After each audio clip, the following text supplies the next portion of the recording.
it was like, you know what, let's remember the human being George Floyd. And when I heard Ben Crump speak, who was on your show yesterday, I was so touched when he spoke about the idea that even a child born to the poorest mother,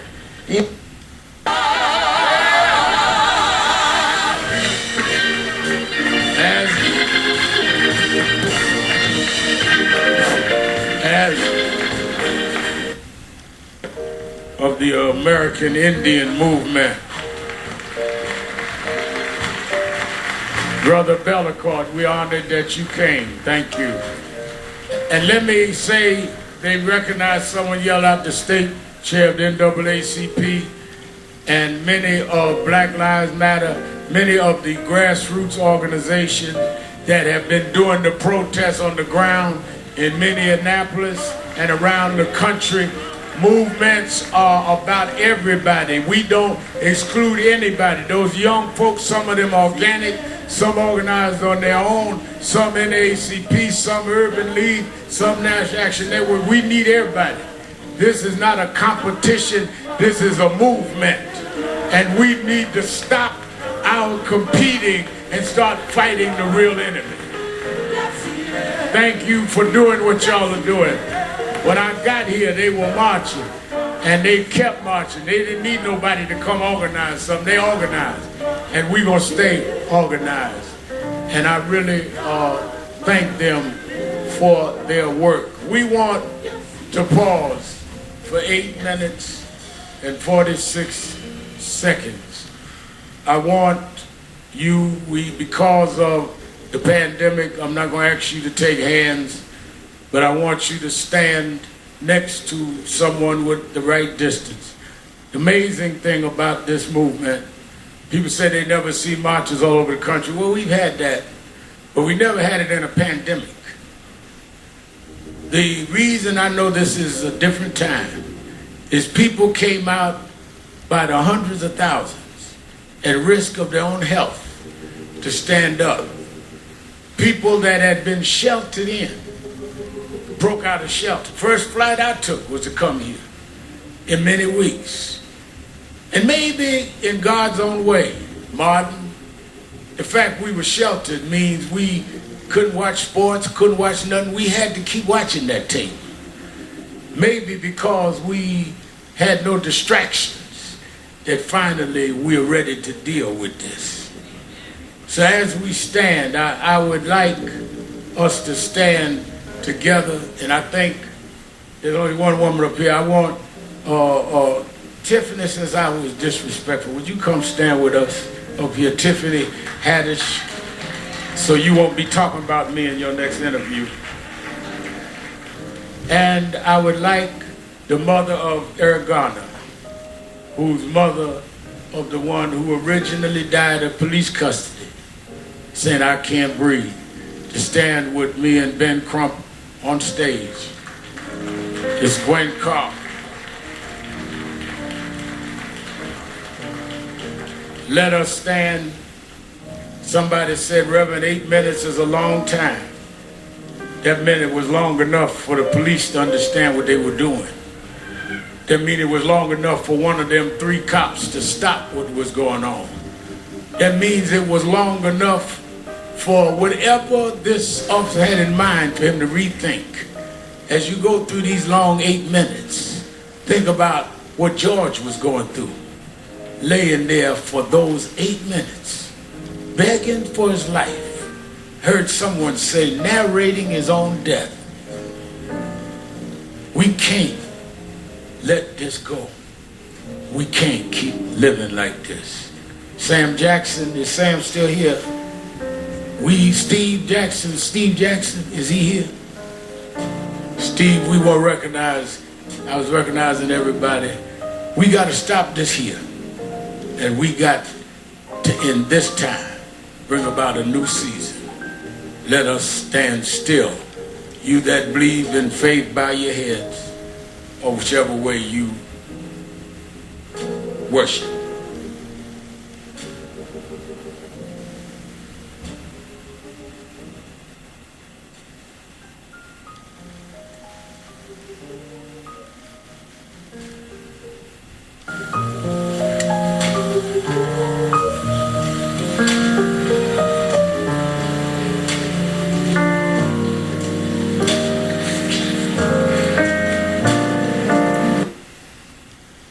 much when Reverend Sharpton just came back to that refrain, get off our necks. Get off our necks.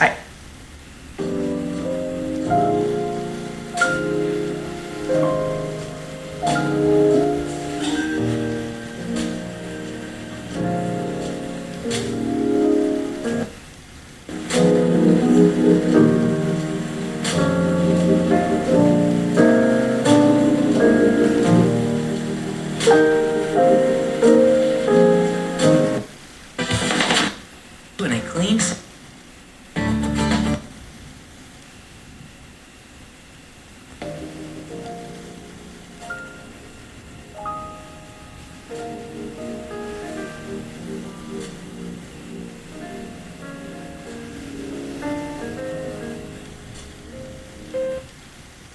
Of our U.S. citizens. He is a That could mean record high gold and the beautiful secret about gold that few people know. Call to discover this beautiful secret and learn why more and more people are.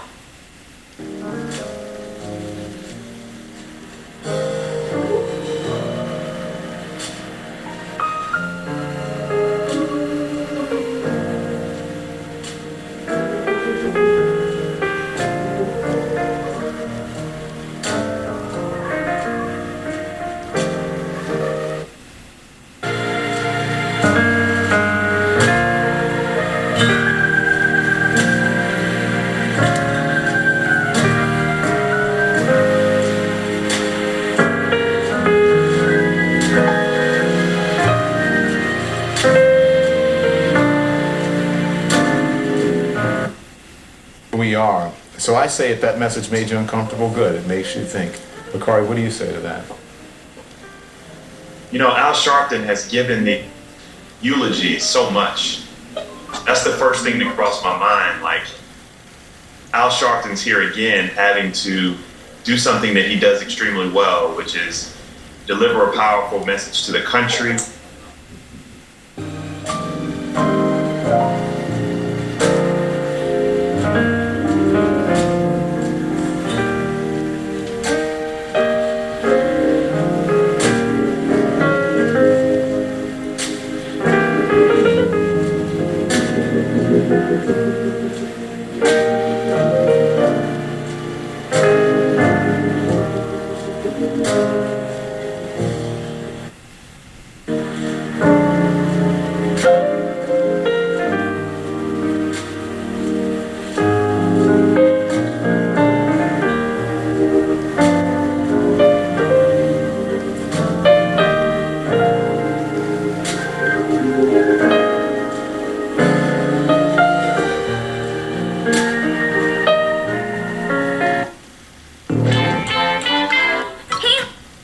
Few of these storms partly cloudy and a low of 62. North.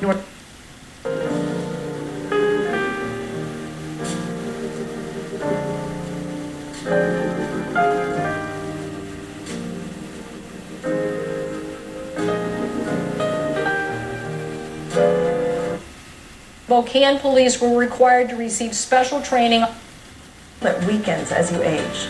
And for even better results, use the soothing, sulfate-free Closest toothpaste. And have a healthy mouth and fresh breath without painful.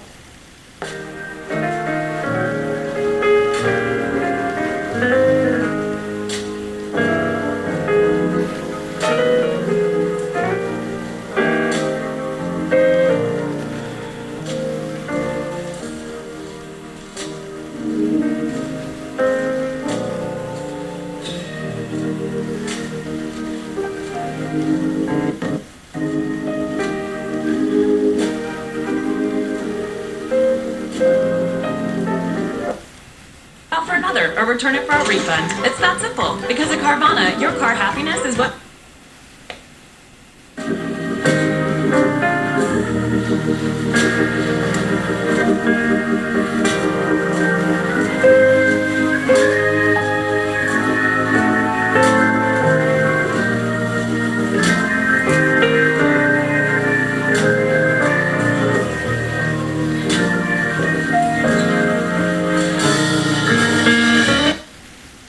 Memorial service for Floyd, the unarmed black man killed by a white Minneapolis police officer last week. Family and friends, community leaders, and more.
Even when there's a violation of law.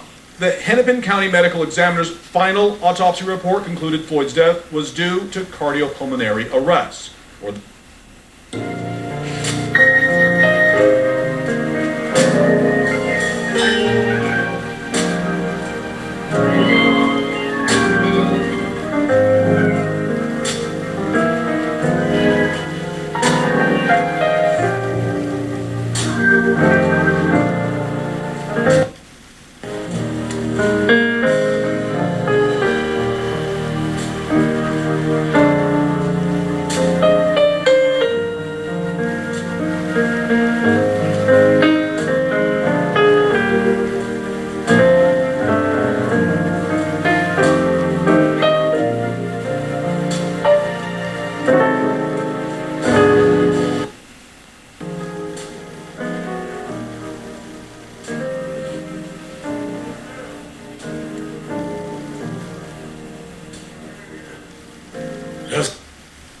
If we've calculated with the clock here, that's how long he was laying there.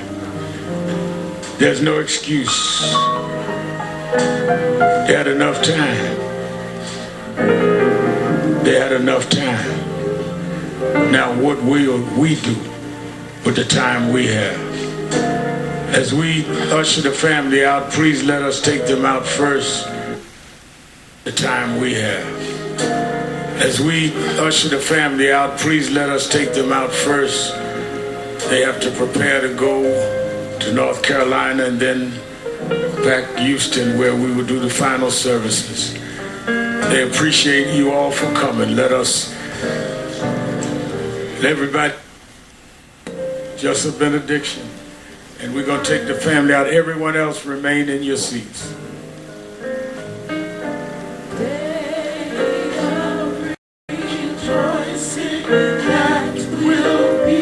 You'll remain where you are for the benediction.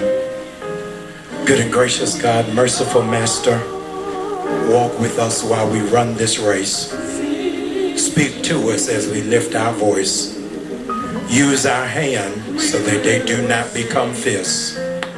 Change our hearts so that our rage will shift to rehabilitation. Convict the country so it can finally be the land of the free and the home of the brave.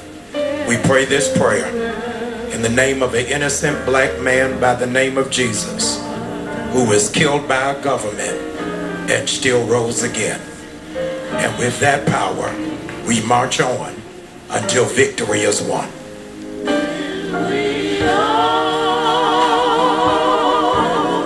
Let's usher the family. Excuse me, we need everyone to be seated except the family. Please, everyone.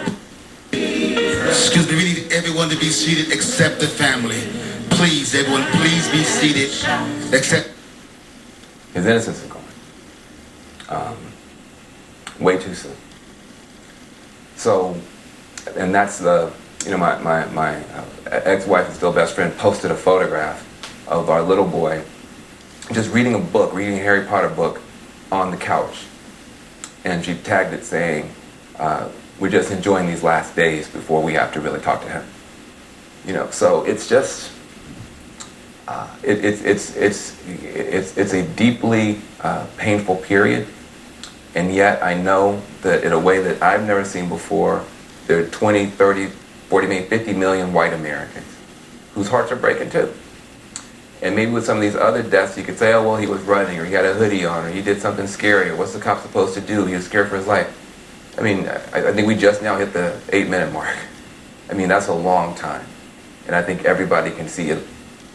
Let me bring in today's show co-host and MSNBC anchor Craig Melvin. Craig, it was chilling that 8 minutes and 46 seconds.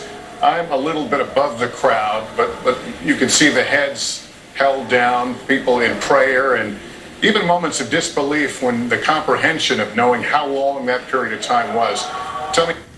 And what's so interesting is that the people who are out here listening to every word, the crowds of people, which first of all I have to point out, it's a predominantly white crowd that's here, and they weren't just hearing it, they were listening to it, they were applauding it, clapping above their heads. And I think that that's what's so significant, George, is that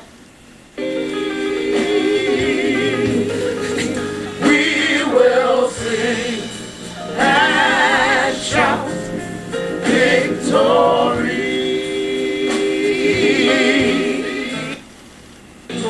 And shout victory.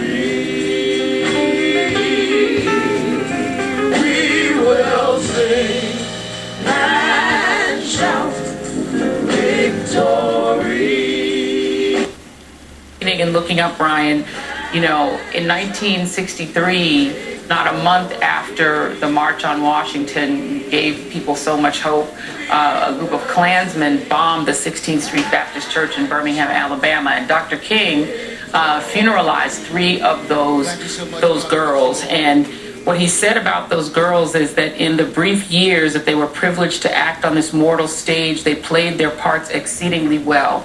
And I think George Floyd has played his part exceedingly well. He will be a name that will be remembered for what I hope and pray will finally be real movement toward police reform. We desperately need it. Deracializing policing, making sure that black men, women, and children are policed as human beings and not treated as animals or subhumans. This man should still be here. That's how Rev started his eulogy. He should still be alive. It's shameful that he's not alive, but what a beautiful service. Professor Eddie Globe. A powerful service, a beautiful homegoing. My prayers are out. My prayers are with the family and with all of those who came to share their grief and love for him. Memorial service for George Floyd being held in Minneapolis. We will show it again tonight, starting at 8 Eastern on C-SPAN 2.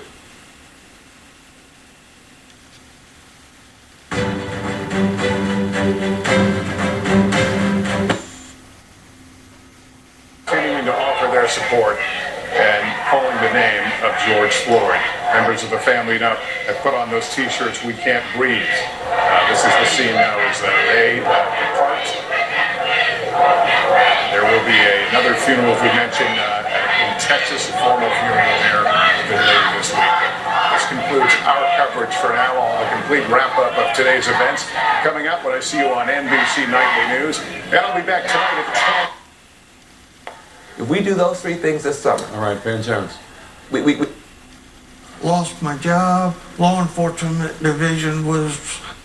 That the American people are wrapped in a blanket of mutuality. I have had 11 surgeries. In Washington. It was at times intimate. We got to hear the story of George Floyd, the story of the Floyd family, the story of an American family, of a mom doing her best, of multiple kids in a bed, of what it was like to be his brother, what it was like to be his nephew, describing him as such a commanding presence. It was good to be able to laugh for a moment at what some people will forever find the unholy alliance of bananas and mayonnaise on a piece of bread. But here is this man who has changed American life in the days since his passing. And the question for you, Joy, is that will this change American life forever? That I do not know, Brian. But I have to say, what a victory over the blight of enslavement that principally taught to both dehumanize black bodies and black people, but also to rip apart the family, to take away family, to take away lineage, to take away connection. Like me. Thank you. Thank you. Each year, Americans waste over 20. That's coming up on Monday. Of sale that you got when you bought the car.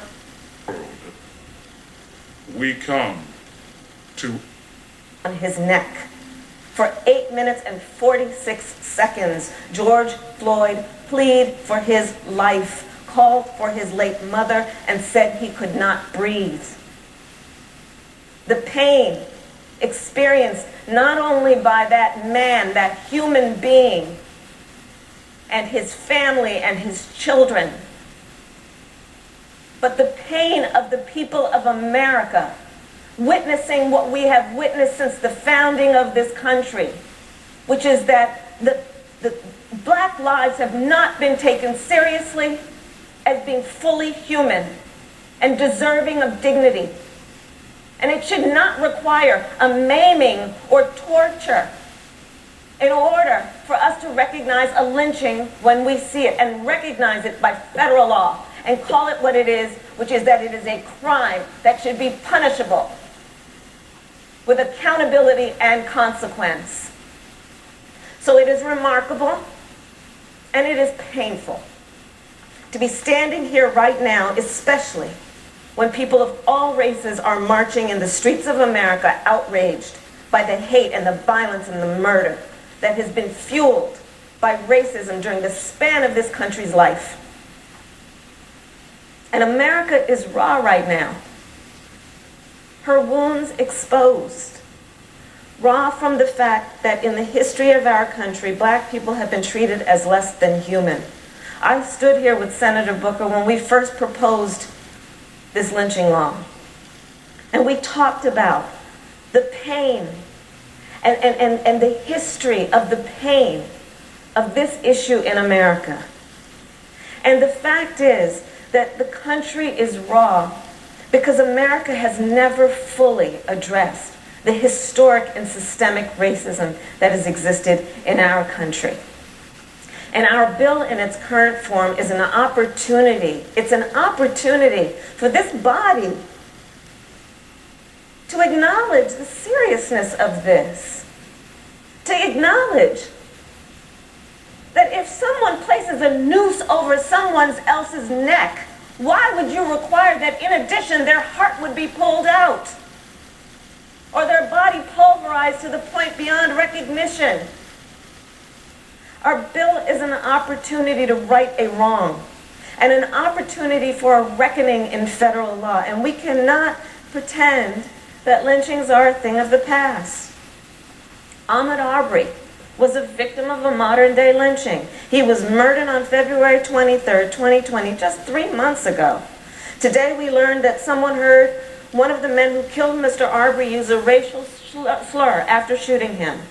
He should be alive today, and his killers should be brought to justice. No longer should the crime of lynching go unpunished. No longer should victims and their families go without justice. For the better part of 2 years, the prisoner of Iran, the Navy veteran Michael White, is now a free man. The significance of that with Christian White, the former State Department official. Christian, what do you think? Well, it's a pretty big development. It's unusual to get, frankly, anyone out of Iran. The person we traded to get Mr. White out was a fairly low-level person, someone who was thought to be conducting industrial espionage. Co-worker, Reverend Al Sharpton. An emotional day already, and as we say, the death of George Floyd has transformed America's streets all the days since we learned of the news. At this point, turn it over to our friend and colleague Nicole Wallace for today's abbreviated version of Deadline White House. Nicole. Thank you, Brian. Your coverage has been remarkable, and everything that Joy said, a lot of that was embodied in the words of George Floyd's brother, Terrence Floyd, who even in his grief and in his pain stood at the site. We're going to go there in a second to hear from Gabe Gutierrez and called for a lot of what Joy just talked about, called for people to vote, to get educated about where people stand on these issues, and to appreciate the power of their vote. So all these messages coming at us at once in one single day. Thank you for your coverage of that. We're going to go now, as I said, to Gabe Gutierrez, who is at the site of George Floyd's fatal encounter with police. Gabe?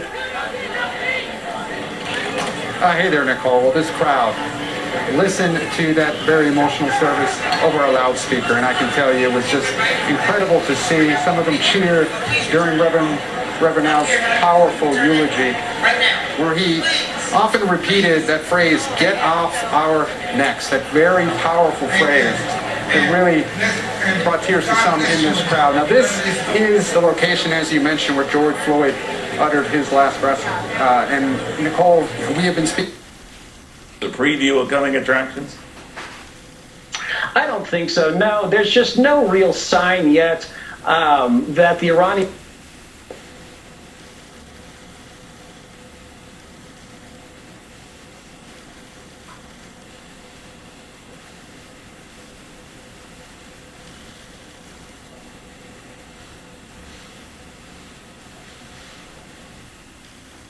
Now. And I know she's looking down and hoping that we don't disappoint her. Mr. President, in February of 2019, this body did something historic. And I don't mean to be emotional, I'm raw this week. But I stood here with Kamala and we wept. And we talked about the hundreds of years, over a century, of effort to pass legislation, brought up and defeated time and time again in this body by avowed segregationists. And how proud I was that at a time when leadership be to embrace every possible way we can within the Constitution, to undertake a series of reforms to help the police do better, to help the governors and the mayors fulfill the desires of their population, control those folks that are going to be rioters, because they're criminals. There might be some terrorists in there, but they're criminals, really.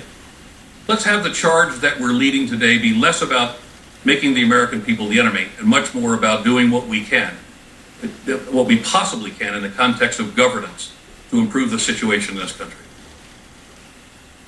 President Trump has been right now a large contingent of folks who are remembering right now George Floyd. There was a great deal of disruption last night in Brooklyn. 3 officers were attacked And all of this coming at a time when either some believe that police presence is too strong, others not strong enough.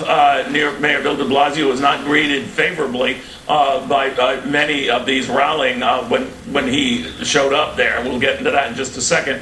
Laura Ingle right now with the very latest on what's happening now and what they hope to. Room of life.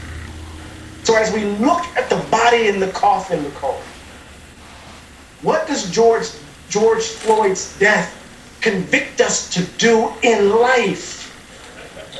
We have to earn one's death by embracing with passion the conundrum of life. This holy hush gives us an opportunity to really engage in the kind of self-reflection to imagine ourselves anew.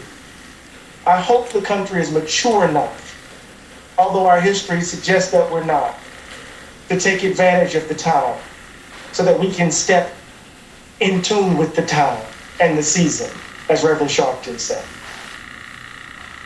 I have one more for you, Eddie, but I just want to tell our viewers, while we were listening to Eddie, we had an image of Minneapolis police and fire departments taking a knee in honor and in solidarity with the protesters. Eddie, you raised this idea that we're all home sheltering from another killer, the coronavirus pandemic. I want to ask you, because I keep thinking about this, the protesters have more on the line than their safety to be out there protesting in some cities in violation of curfews.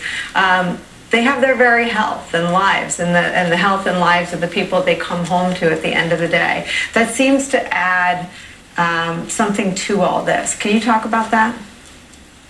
Yeah, Nicole, you're right. But we've been risking our lives for freedom ever since you brought us here. Risking our lives to be free, to run away from plantations. Risking our lives just to be. Is there something else I can just help with? To have some dignity. To have some dignity. Risking our lives to say, no, you can't call me boy or call me auntie. Risking our lives to tell a police officer, you can't talk to me like that. Don't put your hands on me like that. We've been risking our lives since we were brought here. And so the fact that my baby is choosing to risk his life in 2020 is part of this long tradition of the burden we've had to bear because America refuses to live up to its ideals. Because America refuses to believe that it's not a white nation in the vein of Europe. Because America refuses to step into its historic role, if it only would do so, to be the first genuinely multiracial democracy in the history of the modern world. My Lord. Eddie, I gotta hit you with one more. Are you today in this moment more tired or more hopeful? I'm both. I kept thinking about I kept thinking about Thomas Dorsey's Precious Lord. Precious Lord, take my hand. Lead me on, let me stand. I'm tired. I'm weak. I'm warm. Lead me home. And then I'm hopeful. Every moment of crisis, every moment of inflection point as we are in also offers a moment of possibility. So, as I said to Brian, wherever human beings are, we have a chance. We have to recognize, though, that we're miracles and we're SOBs all at once, though. But wherever we are, we have a chance. Eddie, you are a miracle. I'm grateful to have you as my colleague and friend here. And I hear everything you're saying in your voice. Thank you so much for being part of our coverage. We're going to keep an eye on all of this, on everything that's happening in Minneapolis and around the country. People remembering, doing their best to honor the life of George Floyd, but also demanding change. Out the city of St. Paul, we have a whole division within our police department for community engagement. Our school resource officers that are assigned to the 7 schools in the city of St. Paul, our coaches, mentors. The fish that you bought story of all the fish that we've sold, because that's what recruited out of our school district because we want to be more reflective of the community we serve. SROs throughout this country play a critical role in police-community relations. I was thinking when we were going to chat, Chief, that all the officers involved were charged with second-degree murder, which shows intent to kill. Do you believe the officers involved were intending to kill George Floyd? I watched that video and I've talked to a lot of our officers in our department. A couple of them even had tears in their eyes when I talked to them off to the side. This is a disturbing video. Under no circumstances that I can possibly think of, possibly fathom, should Mr. Floyd have lost his life. And what's equally disturbing to me and the other officers on our department that I talked to is he's taking his last breaths after over 4 minutes of being underneath that knee. 3 other officers are standing there and doing nothing. And to me, whether you have your knee on the neck of a person that's about to take their last breath, or 3 officers who are standing there doing nothing, it's equally disturbing to me and all the police officers that I've talked to within our department. Chief, we're showing separately a crowd that is gathering for more protests tonight in New York City, more to the point in Brooklyn, New York.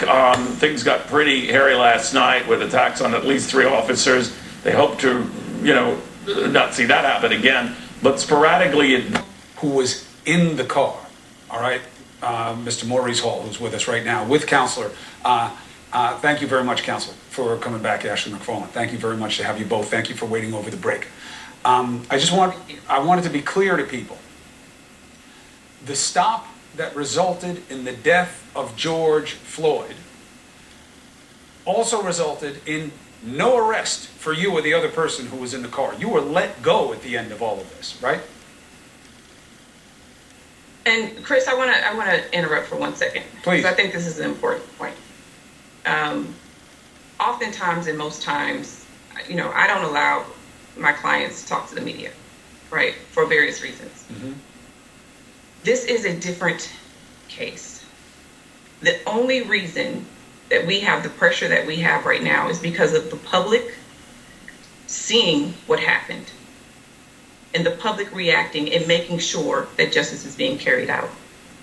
I want to make sure we didn't get into a lot of the facts here tonight because I want to preserve my client's testimony for trial as a potential witness in trial. But I think it's important for the public to know that Mr. Floyd did not resist.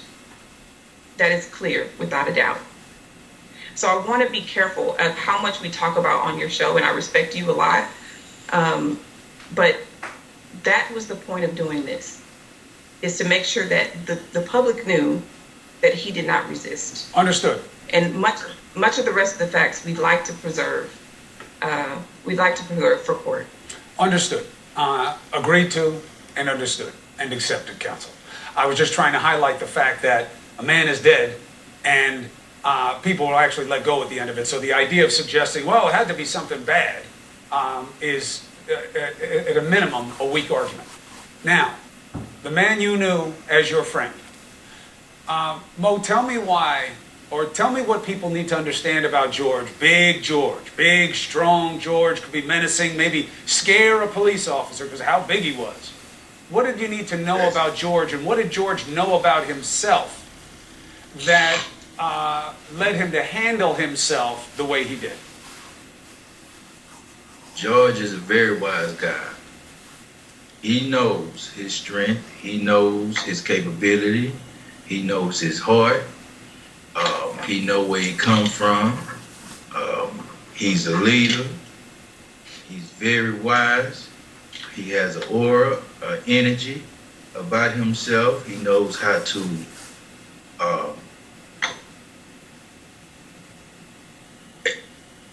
be seen, but not like he's trying to be seen. He's very professional, in other words. And Chris, he described him to me like this. He said, George was an adder to your life. He said some people subtract, some people divide, but he added to everyone's life that he came in contact with. And he certainly left a huge impression on my client. What do you want people to know about him? When they hear the name George Floyd, and obviously, you know, he has touched a nerve in this country and in fact around the world. What do you want them to know about the man who's not with us anymore? I know you're still talking about him in the present tense because all of this is still in shock. And I feel for you on that level. What should they know? Big George Floyd, the gentle giant. My king. That was my panther. I'm very sorry for your loss. And I hope that as counsel is relaying, that his death comes to mean so much more than just the circumstances of the same. That it gets us to a better place and a recognition, if only because of how graphic this was. And I'm sorry you had to live through it, sir.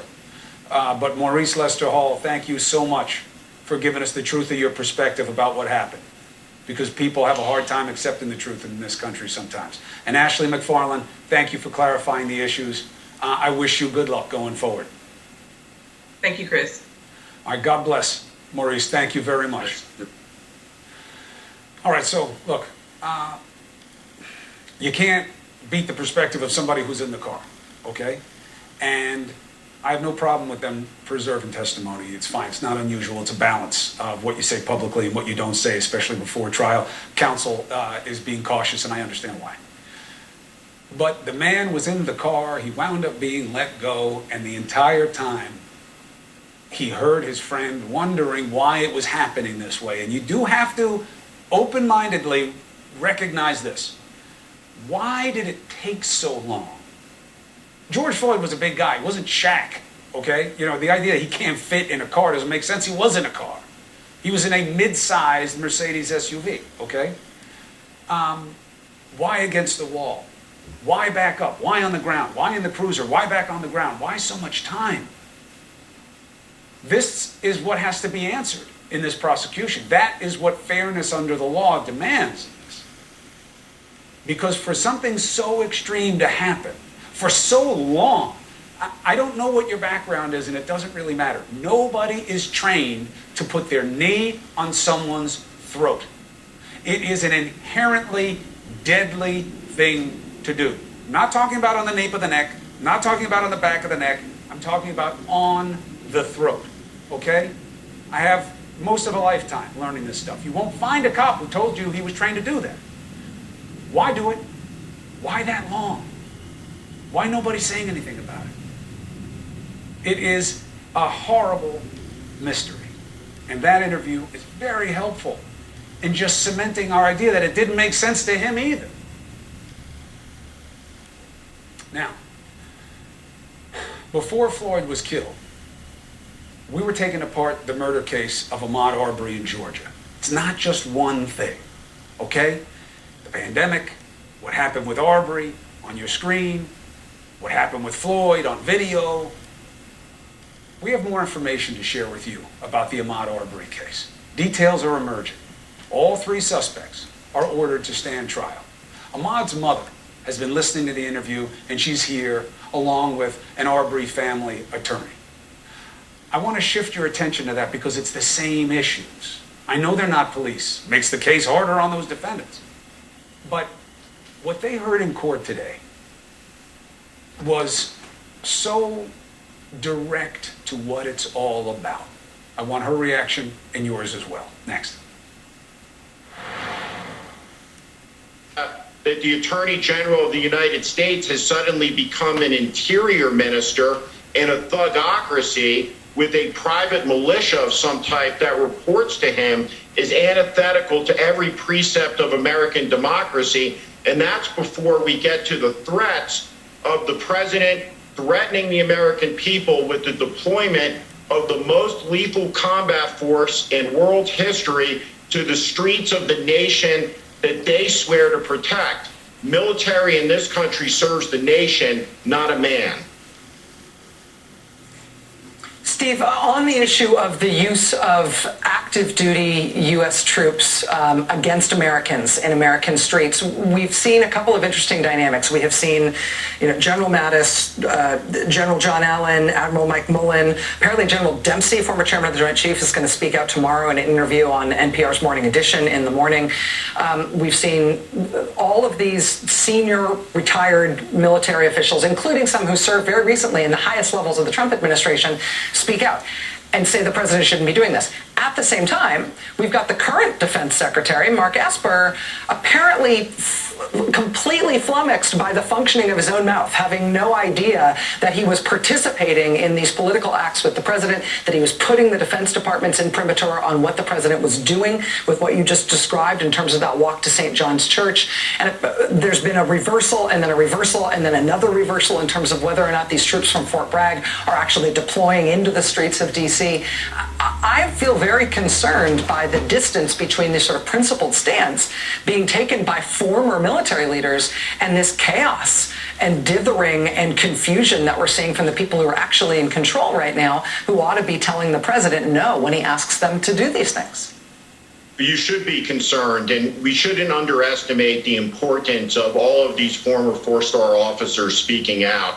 These four-star officers, by custom and tradition, are loath to speak out on political matters. They don't want to get involved, and they consider it part of their duty, even in retirement, to maintain the apolitical nature of the U.S. military. And there's very significant peer pressure. For example, when a retired lieutenant general like Michael Flynn goes out and is as political as he was, he's rebuked by a lot of those colleagues. Now, they're speaking out because they feel honor-bound to protect the integrity and the honor of the United States military for Donald Trump.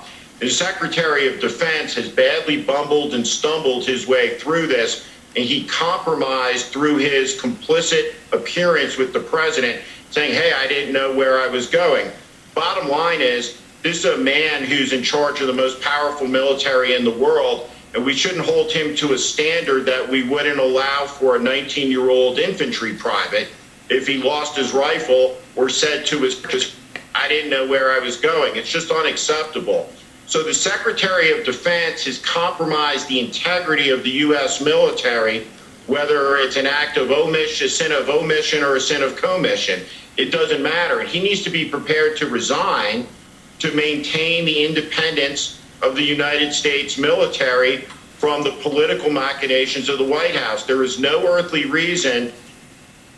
Cmgus fix that. We make handcrafted, high-quality Western boots for a out in budget that worked best for them, while Gino loved being able to customize States, who has had this jonesing since the moment he came into office to show that he's a tough guy and a strong man. But these are the tactics of Putin and Erdogan.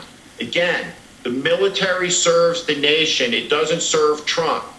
This is the province of law enforcement and of the National Guard. Active duty combat units of the active forces of the United States have no business being put into a domestic law enforcement situation. It's not their purpose, and it will undermine. And murdered. Then, as he lay dying, his accused killer reportedly spewed hate that takes this directly to what it was most feared to be about. Even the investigator winced when he had to repeat the words. Ahmaud's mother, Wanda Cooper, is with us tonight, along with family attorney Lee Merritt. Thank you both for being with us, and thank you for being so patient. I know you two, especially you, Ms. Cooper, and you too, Mr. Merritt, understand the need for perspective in that Floyd case from somebody who was there, because so many people want to see these things in a light that just doesn't stand up to the truth. And for you, Ms. Cooper, I'm so sorry for your loss, and to have to talk to you about this, but it matters for people to understand what you learned in court today about what Ahmaud had to deal with and how it was, and the words that came out of one of the men that reflected what was in his heart in that moment. What did that mean to you? It was very heartbreaking. I often imagine the last minutes of my son's life. I didn't imagine it would be that harsh, but to learn that that statement was made in the last seconds of his life, it was very heartbreaking. Is this a situation where, as a mother, you wanted to know what happened, or do you wish you had never heard? I wanted to know. I think knowing what happened will give me a little sense of closure of what actually happened out in Satilla Shores. The words used by one of the killers, it's nothing that you haven't heard before. It's nothing that we don't know exists, especially in a lot of dark hearts. But to know that it was said in the moment about your son, right after they had to realize what had happened, what they had done, what's its significance to you in that moment?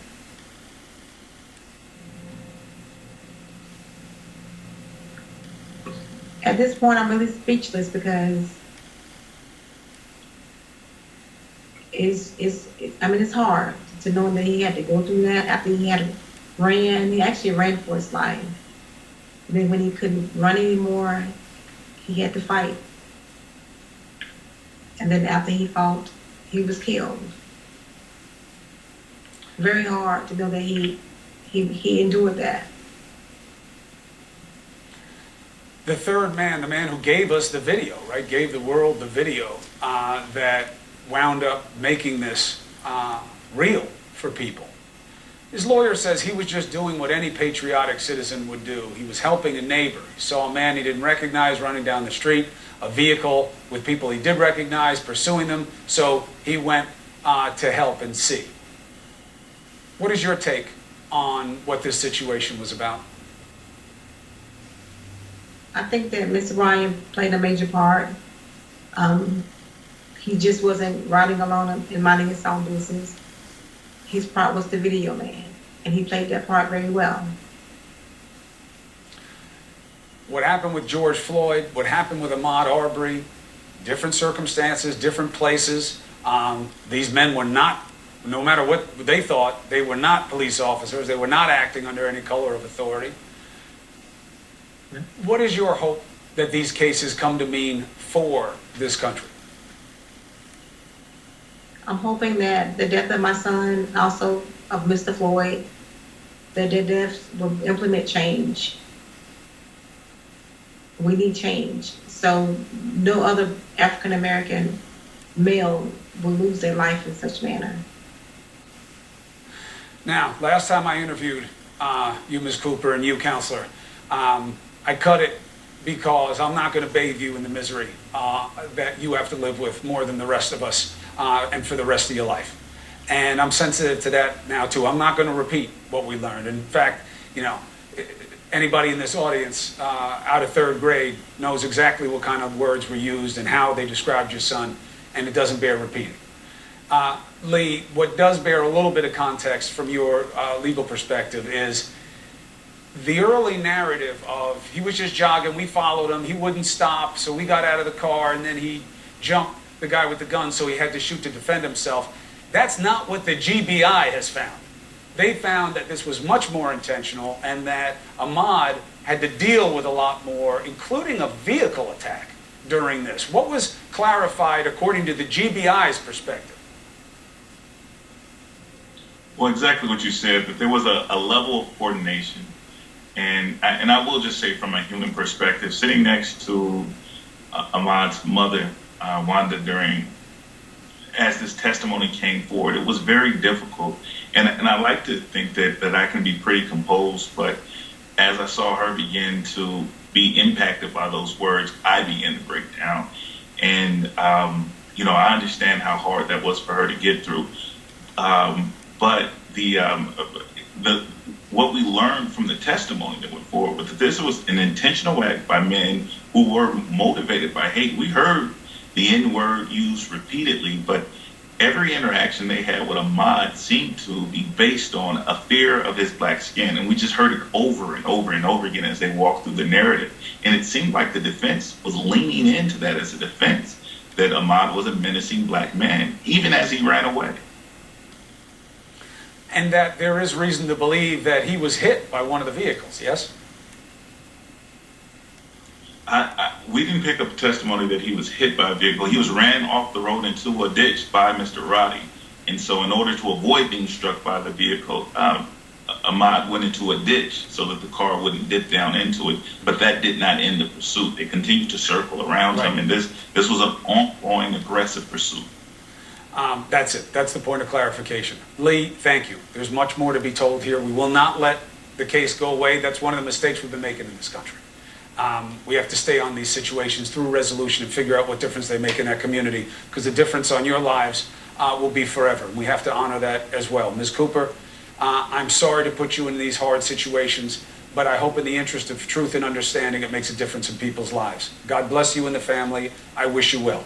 Counselor, you too. Thank you. Wanda Cooper, Lee Merritt. All right, we're going to be right back. Hey. Something like 20,000 new cases a day. Our national daily death toll is actually rising back up again after having come down. Our most populous states, California and Texas, have fastest growing companies in America. Florida today just had its new record of the largest number of new cases reported in a single day. States like Utah, also states like Arizona, are pulling the fire alarm in terms of how rapidly their case numbers are rising right now and how rapidly their hospitals are filling. In the American South, I mean, take a gander across the South. Look at the Carolinas, at Arkansas, Mississippi. This is not good, what's going on right now. And the White House, of course, does not want to talk about the epidemic and the fact that they are basically walking away from the botched coronavirus federal response as if this is over and it's all fixed. But what's really happening right now with the epidemic is not good. We really are at 108,000 Americans dead as of tonight and counting.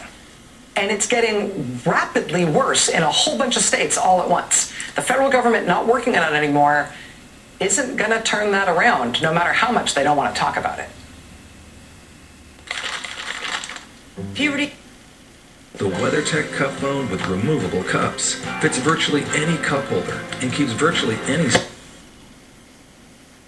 To deal with anarchists, securing our border, sanctuary cities, free market economy, capitalism versus socialism, weak on defense, appeasement, or peace through strength.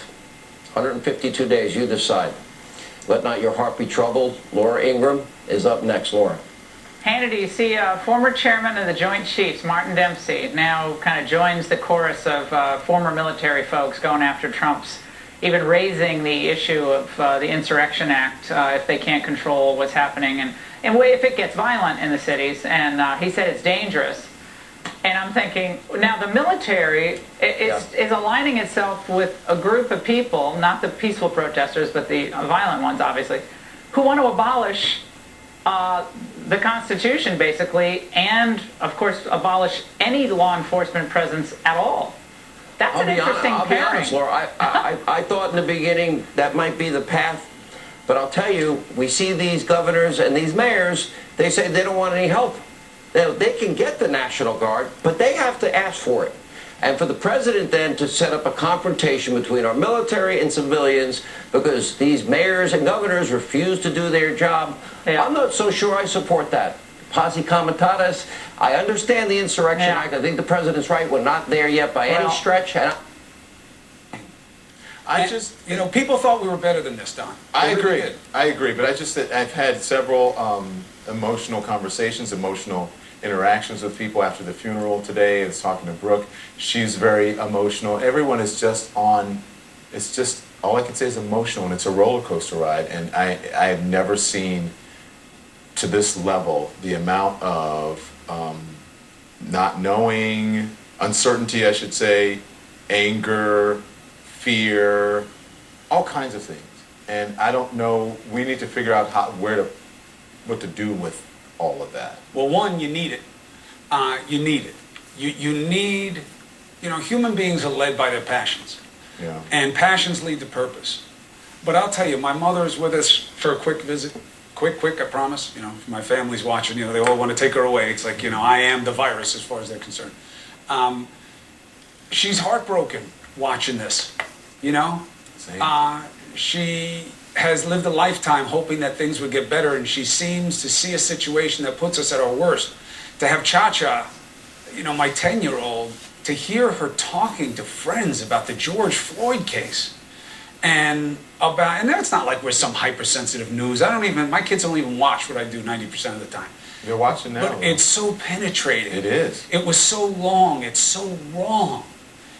And it's so frightening that this is who we are. This is who we are. I was on a call the other day, and I got a call from a friend, and as soon as I said hello, it says, "Don, what would you have me do? What do you want?" And I mean, just immediately, not hello, how you doing, nothing. I have so many of those phone calls, and I want to honestly, and I think we all need to think about this, a productive way for all of us to get all of this out. And I don't know if that's in the form of, I mean, if we had better leadership, a fireside chat would be great. Town hall of some sort would be great. A collaborative effort on many people's part in the media would be great. Something to get all of this out instead of keeping it inside and then doing it within our own silos. That's it. I don't know what that is. That's for smarter people beyond my pay grade. But I got to run. I've been getting yelled at for talking to you for so long. They're like, you talk to Chris all day, you talk to him on the weekend, you hang out with him, and then you get on TV and you eat up our time and you talk to him. That is all your fault. Find something that the audience appreciates more than this, and let me know. I know, because you know what? Maybe this is what everyone needs to do. That's right. You got the white friend. Everyone says, I love your bromance. But I don't know, I just think of you as Chris. It's kind of weird. It's not like a bromance. I mean, look, I am just ridiculously attractive, Chris, and you are Don. Boy, you have got the biggest ego I've ever. It's all insecurity. It's all insecurity. Nobody loves Chris more than Chris, and if you don't believe it, ask Chris. Okay. Thank you, buddy. I love you. I love you. This is CNN Tonight. Everyone, it's all home. This is CNN Tonight. I'm Don Lemon. Thank you so much for joining us. Of course, we have breaking news. We have protesters who are still in the streets tonight in spite of curfews in some of the nation's biggest cities. It has been a day of massive demonstrations from coast to coast on the day of George Floyd's memorial service in Minneapolis, his homegoing. And the message was unmistakable. The reason why we're marching all over the world is we were like George. We couldn't breathe, not because there was something wrong with our lungs, but you wouldn't take your knee off our neck. We don't want no favors. Just get up off of us, and we can be and do whatever we can be.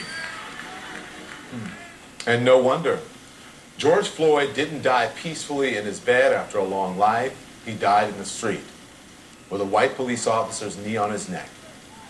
He died calling out, "I can't breathe," and begging for his mother. And this is a result. Look at these live pictures happening in New York City right now. Police facing off against protesters. Protesters against police, police against protesters. We've been watching it now for 10 nights. For 10 nights. As I said, as we watch this, George Floyd didn't die peacefully in his bed after a long life. He died in the streets. White police officers, knee on his neck.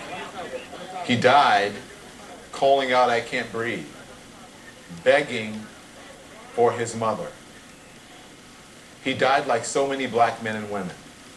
He was a victim of racism. And if you can't tell the truth about that at his homegoing, when can you? With thousands and thousands of Americans, as we are seeing now, live on television, black and white and brown, taking to the streets to protest the death of George Floyd and the long, disgraceful history of police brutality against people of color. The president apparently couldn't even be bothered to tweet about it today. Even as these scenes play out, the president can't be bothered to tweet about it, instead doubling down on his law and order, tough guy stance. That's our Shimon Prokopez. We're going to get to him in just moments as this chaos is playing out. Looks like right there in Midtown, right across from the Plaza Hotel.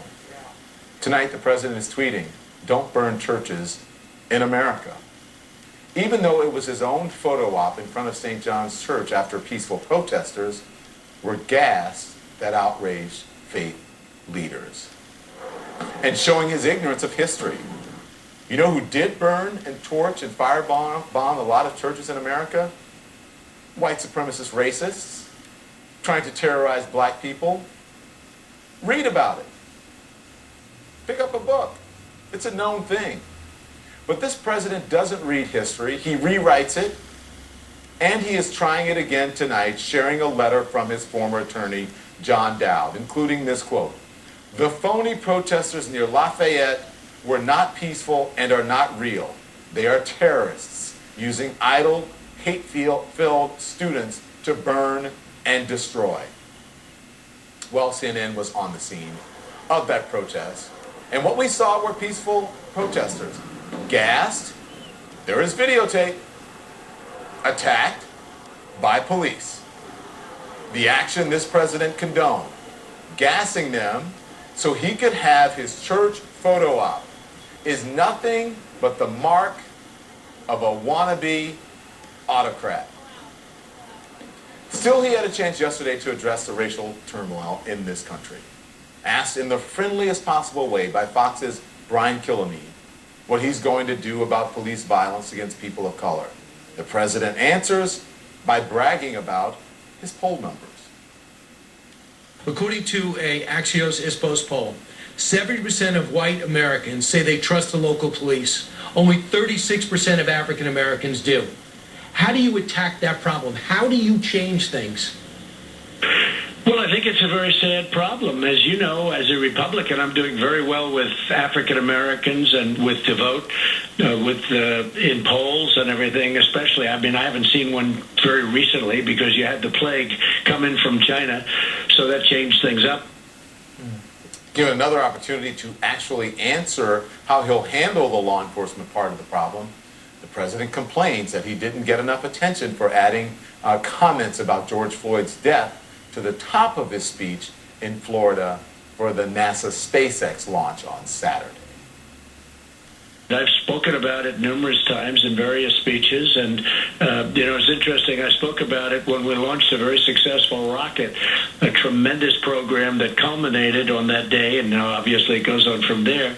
But I then made a speech, and it was a speech about the rocket, and I devoted 25% of the speech probably to what happened, or more, to what happened with respect to George Floyd. Speech about a rocket. Wasn't a speech about George Floyd or racism or how African Americans are treated by police. Speech about a rocket. The president apparently expects a pat on the back for taking on comments about George Floyd in that speech, comments that included the president saying, quote, "My administration will stop mob violence and stop it cold." And on the third bite at the apple, he was asked about Joe Biden's speech in Philadelphia this week, vowing to heal the racial wounds in this country. A guy like Sleepy Joe Biden was in there for 43 years. Then he says, "I think we should do this." I saw it today. He took his mask off for the first time in a while. I haven't seen his face for a long time. And he said, "I think we should do this," or "I think we should do that." And actually, then he started speaking through the mask again. He feels comfortable with the mask on, I think. So, in response to questions about police violence, this president talks about his poll numbers. Your experience in investigating these anarchist groups, what do you see are the major differences today with how they're operating and how they're hiding and concealing themselves in this overall political movement and protest movement? Well, thanks, Laura. To me, the biggest thing that I've noticed is that they're acting the same way in many ways that they did, many years ago when I was looking at them. And it just so happened I was working against these groups like Antifa and the neo-Nazis and the KKK at the same time. They were in two different cities in the Midwest. I don't want to say where because I know the FBI is probably still looking at these groups. But you had on one hand much different tactics than you had with Antifa. For example, the neo-Nazi groups tended to be much more open. We knew who they were. You could knock on the door and talk to them. Some of them were informants. And Antifa, ALF, those anarchist groups were the exact opposite. They were very difficult to find. If you went and knocked on the door and were able to identify somebody who was a perceived leader and tried to get into the group, they would put you aside and tell you to go find your own group and, get back to them once you'd established yourself as a leader and had your own group. Harmeet, today you filed the first ever lawsuit against Antifa on behalf. And if ever there was a time for us to make changes, this is it. I think our country is at a crossroad, and obviously there are thousands and thousands of people all across our country and indeed around the world who want justice, who want our police to actually protect us, not be the source of killing Black people. And so you cannot hear Kamala and Corey's voices and not be affected. I wish more Republican senators have been on the floor to hear them. Senator Mazie Hirono, thank you very much for joining us tonight. And we'll discuss policy issues that impact you. And coming up Friday morning, a discussion of the U.S. coronavirus response with Dr. Michael Sang, University of Alabama at Birmingham School of Medicine professor and Infectious Disease Division director. We'll also discuss policing in the U.S. following George Floyd's killing and ensuing protests with Eugene O'Donnell, John Jay College of Criminal Justice lecturer and former New York City Police Department officer. Watch C-SPAN's Washington Journal live at 7 Eastern Friday morning. And be sure to join the discussion with your phone calls, Facebook comments, text messages, and tweets. Coming up tonight on C-SPAN 2 from Minneapolis, the memorial service for George Floyd. Then from today's Senate session, debate on an anti-lynching bill. After that, a hearing on racial health disparities and the coronavirus pandemic. A memorial service for George Floyd was held in Minneapolis today. Family members and the Reverend Al Sharpton spoke to the gathering. This is just over 90 minutes.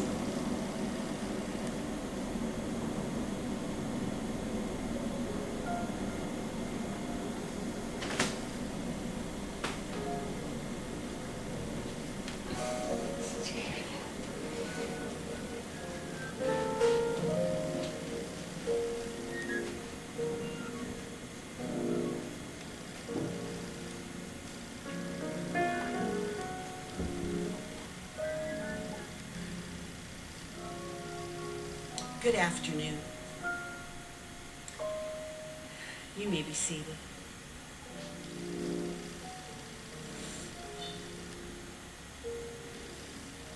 My name is Robin Wilkerson, and I am the co-chancellor of North Central University. To all the friends and the family of George Floyd, and all of our esteemed guests here today, I want to welcome you on behalf of the university, on behalf of Dr. Scott Hagan, President, on behalf of the Board of Regents, on behalf of the faculty. We're so grateful that you're here with us today. And we're honored that you have come to mourn the loss and celebrate the life of Mr. George Floyd. On behalf of everyone here, I want to personally express our deepest condolences for this tragic loss. Now, to open this service, this celebration of his life, we will have a scripture reading from Reverend Jerry McAfee, pastor of New Salem Missionary Baptist Church, followed by an opening prayer from Dr. Scott Hagan, President of North Central University, and a solo by Mrs. Tawana Porter.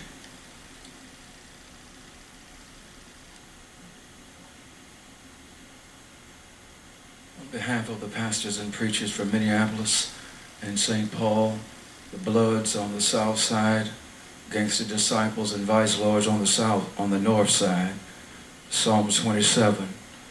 The Lord is my light and my salvation. Whom shall I fear? The Lord is the strength of my life. Of whom shall I be afraid?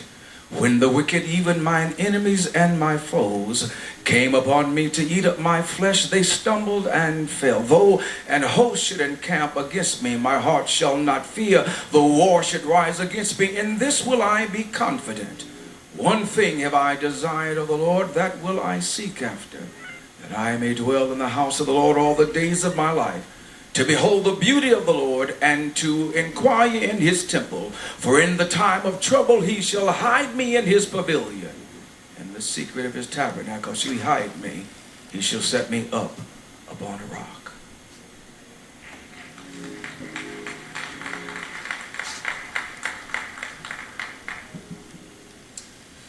Just once again, on behalf of North Central University, I want to welcome the Floyd family to our campus. This is truly an undeserved honor for our university. I've been praying all week that this sacred space would become a table of healing for the Floyd family, for the city of Minneapolis, and for the world that is grieving beyond these walls. In just a moment, I want to offer a brief prayer. But before I offer that brief prayer, I just want to announce, as president of this school, the institution of the George Floyd Memorial Scholarship.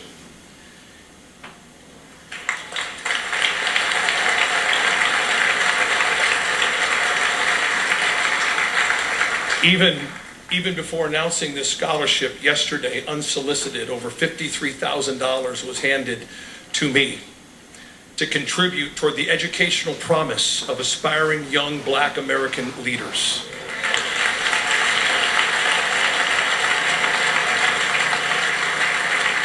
But here's what I really want to say. Far beyond North Central University, I am now challenging every university president in the United States of America to establish your own George Floyd Memorial Scholarship Fund.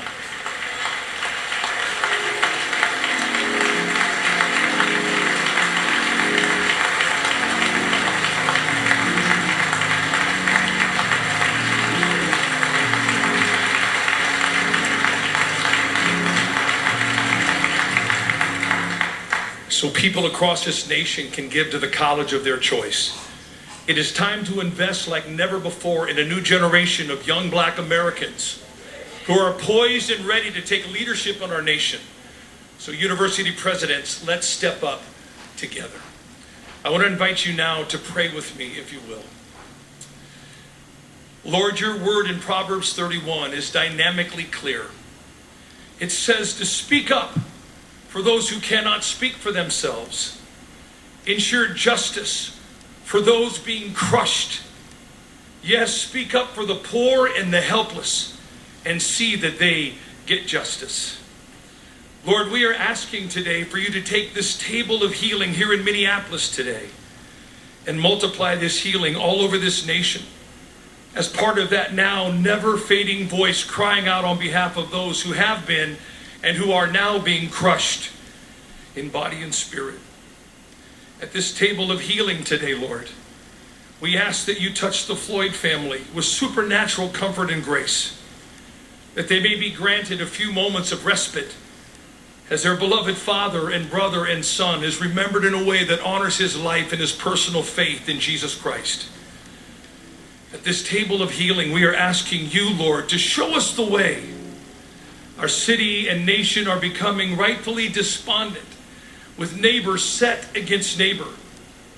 Help us to repent, not just seek to restore. As a nation, as cities, as universities, and as religious communities, heal, make new, and help us, O Lord, rebuild our national family. And finally, Lord, at this table of healing today, we are asking you to search our hearts as pastors, rabbis, priests, imams, business leaders, politicians, and educators. Help us reconcile our failed witness and lead us forward as caring neighbors and diligent gatekeepers of mutuality and mercy. Guide this generation to change the national narrative on race and power and change all of our hearts until they match your heart. We ask all of these things in the name above all names, Jesus Christ. Amen.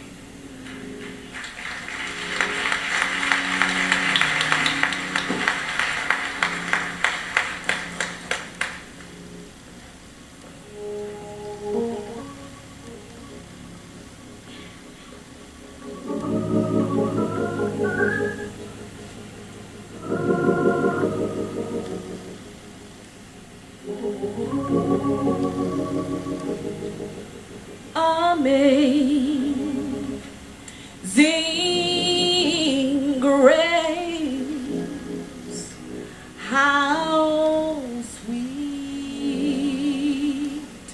the sound that saved a wretch like me. I was lost, but now I'm found. Was blind, but now I see. 'Twas grace that taught my heart to fear, and grace my fears relieve.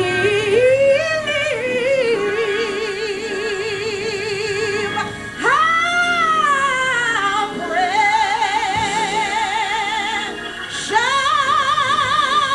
is that grace appear the hour I first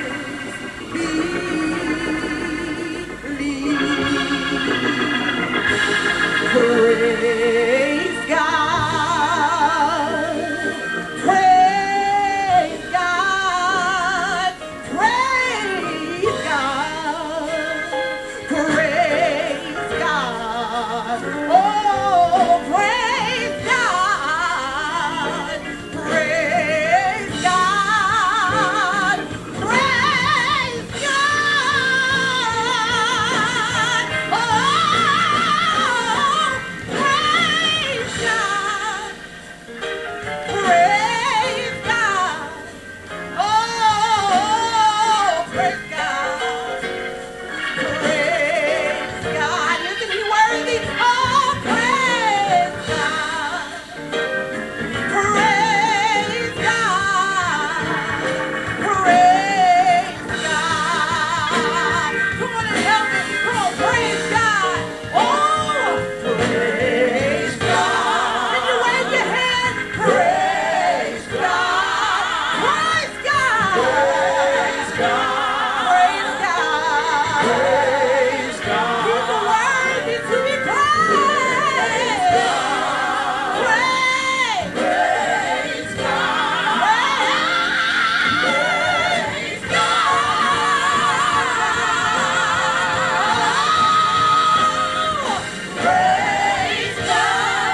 Thank you, thank you, thank you. We're going to have the opportunity now to hear in just a moment from loved ones, friends, and family of George Floyd. But before that, I would like to welcome to the podium Attorney Benjamin Krupp for his remarks. Would you please welcome him? Thank you.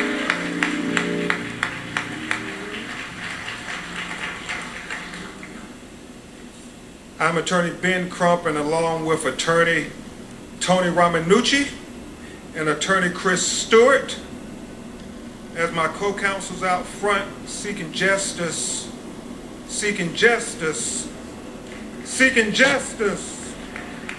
for the family of George Floyd, along with a lot of other great attorneys who are working in the background, who I will mention briefly before we bring up the ones who knew George Floyd all of his life. I want to thank lawyers towing in the vineyards like Devin Jacob, Chris O'Neill, Lee Merritt, Darrell Parks, Jasmine Rand, Bill Pentas, and Carol Powell Lexon, because you may see Tony and Chris and I, but it's a whole team of lawyers who are working, because it's going to take a united effort fighting in the courtroom and outside the courtroom to get justice for George Floyd.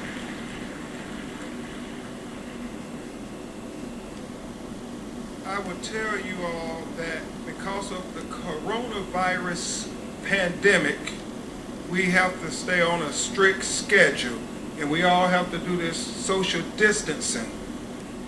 But I want to just put it on the record, Reverend Al, that it was not the coronavirus pandemic that killed George Floyd. I want to make it clear on the record. Will Packard, it was that other pandemic that we're far too familiar with in America, that pandemic of racism and discrimination that killed George Floyd. So before we make a plea to justice, we feel it appropriate that you hear from the people who really knew George the boy, knew George the adolescent, knew George the man, and from whence George came. So I would ask that his brother Polonus Floyd, his brother Rodney Floyd, his cousin Sharita Tate, his nephew Brandon Williams, please come to the stage, and I would ask Attorney Tony Ramanucci and Attorney Chris Stewart to come and stand with me behind them as united they tell the world why we should celebrate the life of George Floyd. Please come up, family.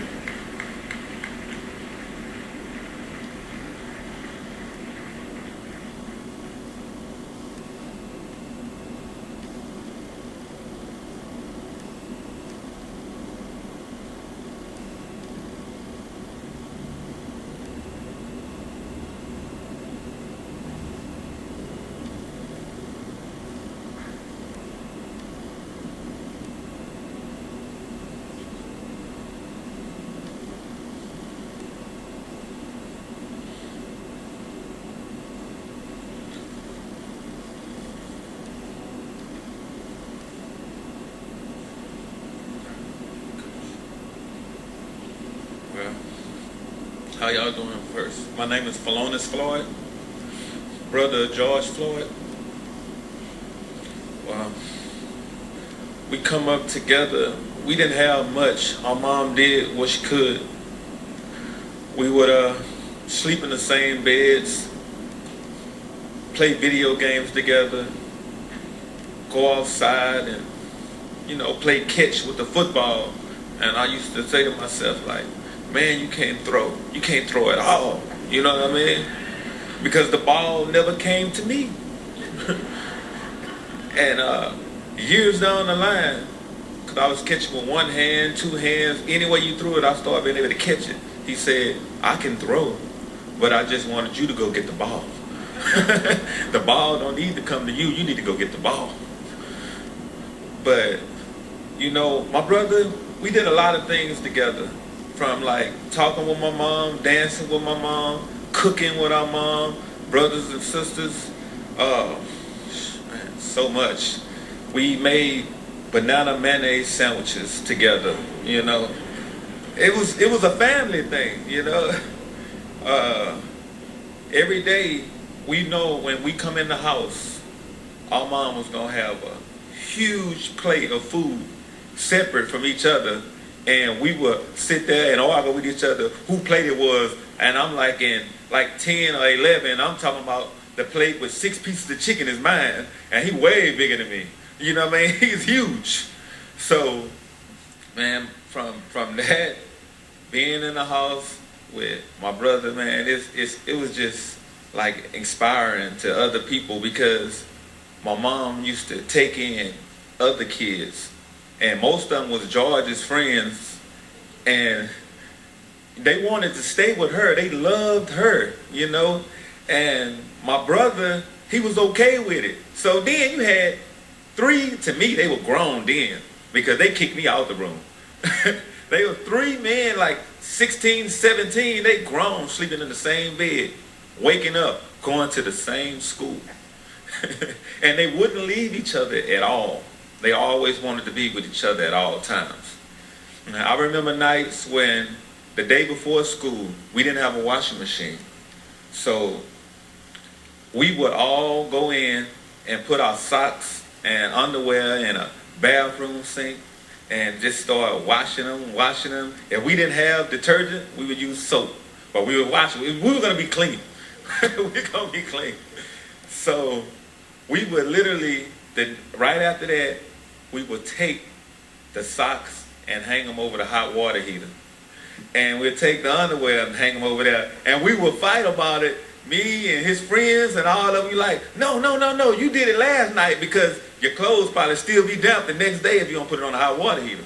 So from that, and we learned a lot of stuff, but it's crazy because we would, like, we didn't have a dryer. So the fastest way to dry your clothes was to put it in the oven and let it dry faster like that. So it was just, man, I love my brother, man. We had so many memories, you know, together. I remember him waking me up, telling me, hey, man, can you iron my clothes for me? And I look at him, but then I look at his size and I say, you right, big bro, you right. You know what I mean? It was just amazing. Everywhere you go and see people, how they cling to him. They wanted to be around him. You know, George, he was like a general. Every day he walks outside, there'd be a line of people, like just like when we came in, wanted to greet him and wanted to have fun with him. Guys that was doing drugs, like smokers and homeless people, you couldn't tell, because when you spoke to George, they felt like they was the president, because that's how he made you feel. He was powerful, man. He had a way with words. He could always make you ready to jump and go all the time. Everybody loved George. We didn't call him George. We called him Perry. If you called him Perry, you knew him direct, you know, because George was the name. Everybody called him Big George, Big Floyd, you know, Georgie Porgy. He had so many different names. But I'm gonna go ahead and I'm just, man, it's crazy, man. All these people came to see my brother, and that's amazing to me that he touched so many people's hearts, you know, because he been touching our hearts, you know. You come to Third Ward, where we're from, people are crying right now. That's how much they love them. You know, I'm just staying strong as I can, because I need to get it out. I need to get it out. Everybody wants justice. We want justice for George. He's going to get it. He's gonna get it.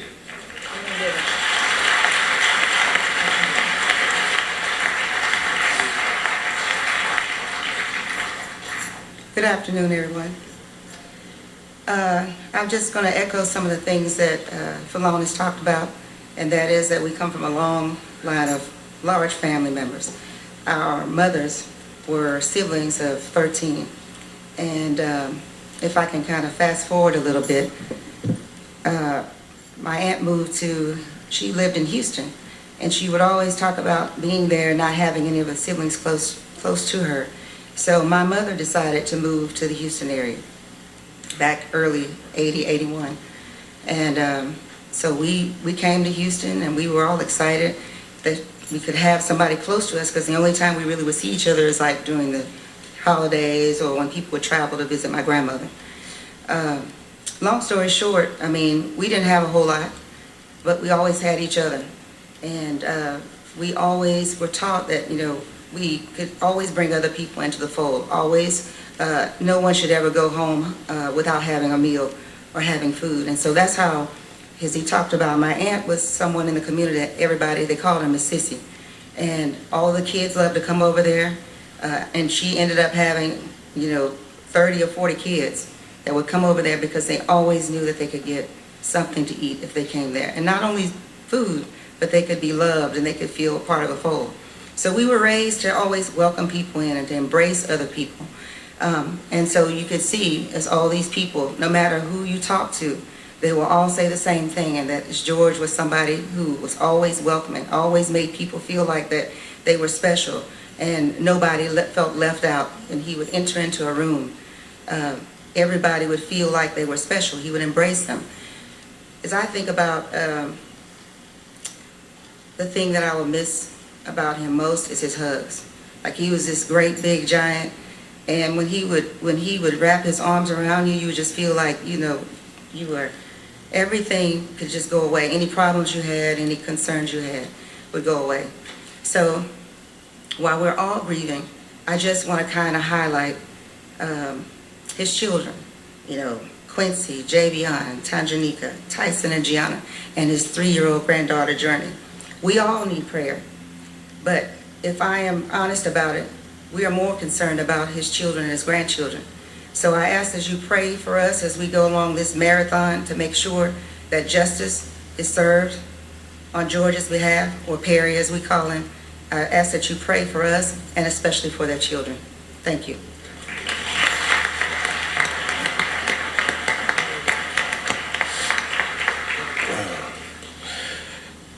How y'all doing? I am Rodney Floyd, youngest brother of George Floyd. And my older brother PJ was talking about childhood memories and how we grew up. And I would like to start where he left off. We didn't have much growing up, but all that great stuff, how we dried and washed our clothes, that was just ingenuity. And I mean, hey, we worked with what we had, but didn't have much, but we had a house full of love. And I mean, I appreciate the love of everyone in here in the state of Minneapolis. Y'all adopted my brother and showed him so much love, and we feel that love in your city, and thankfully everybody, and plus around the world. It's a beautiful thing, this great love we're receiving, and George Floyd is receiving, because he would love it. I wish he was here in the presence, in the flesh, to see it, because all this great unity, you would bring in the tears like it's bringing us. But she had fun, me and my brother, Big Floyd, as y'all know. Oh, cooking-wise, he would make me, honestly, him and the other brothers, 3 gentlemen my brother mentioned grew up in our house, so they would say, "Little bro, you make the best grilled cheese. Can you please go make us one?" I mean, if I tell y'all as a little 6 or 7-year-old kid, I did that numerous times. I realized as I got older, y'all just using me. But you know, I was just happy to be doing it. But my big brother, I mean, great guy, great gentleman, great man, and as a child, without no father figure, he was big brother, but I didn't see the little stuff they were throwing out. He was doing the best he can, and the mistakes he made, and I, watching them, following him, corrected myself as a grown man, as a teenager growing up, and, you know, learning from him how to be a man and everything he instilled us and taught us. he was doing him, but he was teaching us how to be a man because he was in this world already before us. And he gave us a lot of great lessons. And I mean, one thing about a man, keep the definition as is, Floyd, responsibility. He would stand up for his family and friends, and he's great at that. And I want you guys to know that he would stand up for any injustice everywhere. Can y'all please say his name? Thank y'all.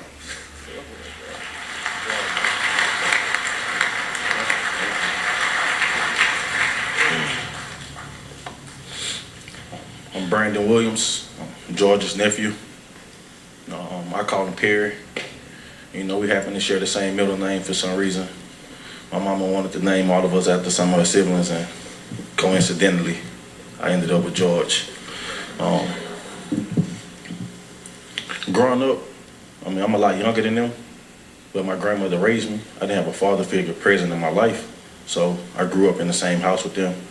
And, you know, my uncles were more of a father figure in my life. And with Perry being the alpha male, you know, I gravitated to him. Coming up, I played sports. He did. You know, they kind of connected us, brought us real close. I'm trying not to be sad. This is a lot harder than I thought it would be. I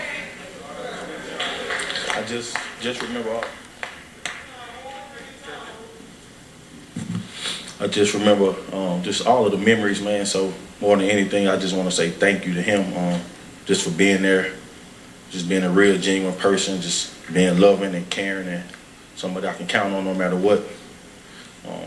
We didn't have much, but coming up, my grandmother tried her best, and wherever she slept, he picked it up for me. He made sure I had sneakers and clothes and a lot of stuff like that, and I appreciate that. I'm gonna end it with a funny story about he was the biggest LeBron James fan, and I remember, I don't know if you guys are familiar with the NBA, but when the Cavaliers, they came back on the Golden State Warriors in the finals, and I remember the very first phone call, and I told him, "Unc, man, you too happy. You sound like you won a championship." And we laughed about it, and you know, he said, "Man, you know how I feel about LeBron. I did win a championship." So, and every time we would talk, you know, I asked him, like, "Hey, how you doing, man? You good?" And he said, "I feel like I won a championship." And that kind of stuck. It was just this inside thing we had. So I know with him being the strong person he was, and seeing everybody come together and just rally around him and extend all of the love and support to our family, and man, we thankful and grateful. And I know more than anything, with everybody grieving and hurting, he would want us to feel like we won a championship. So I'll end on that note. Thank y'all.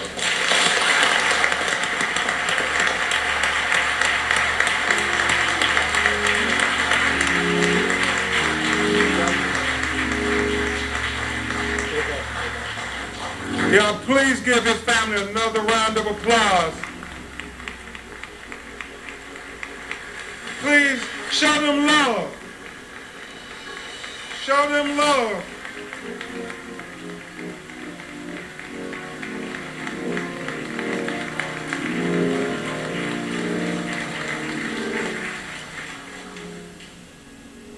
Thank you all so much for bearing your hearts. If we learned one thing, the Floyd boys like to eat.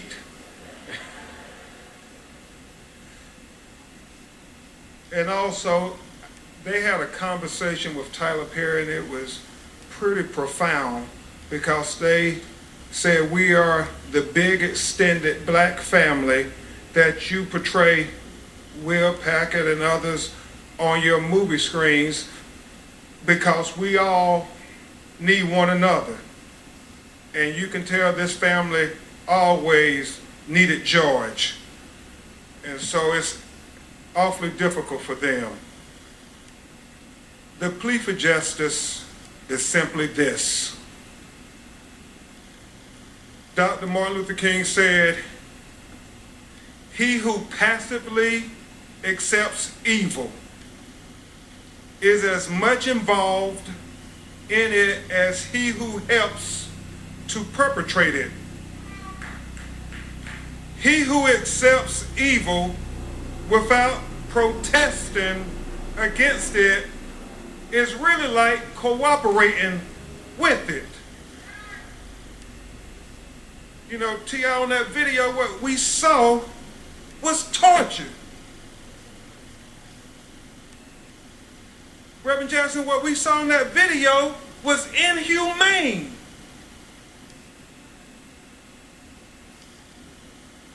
Martin III, what we saw in that video was evil. And so America, we proclaim, as we memorialize George Floyd, do not cooperate with evil. Protest against evil.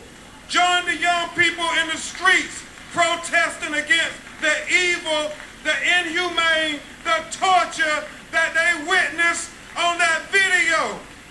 We cannot cooperate with evil. We cannot cooperate with injustice. We cannot cooperate with torture.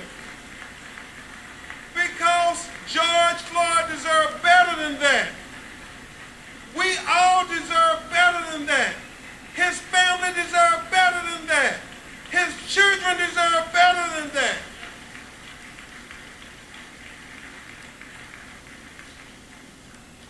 Steve, all George wanted from life is what any of us want. As Thomas Jefferson said in the Declaration of Independence, the unalienable rights endowed by our Creator, Tyrese, to life, liberty, and the pursuit to be happy on this earth. That's all George was asking for, like any and all of us. But he was denied those rights.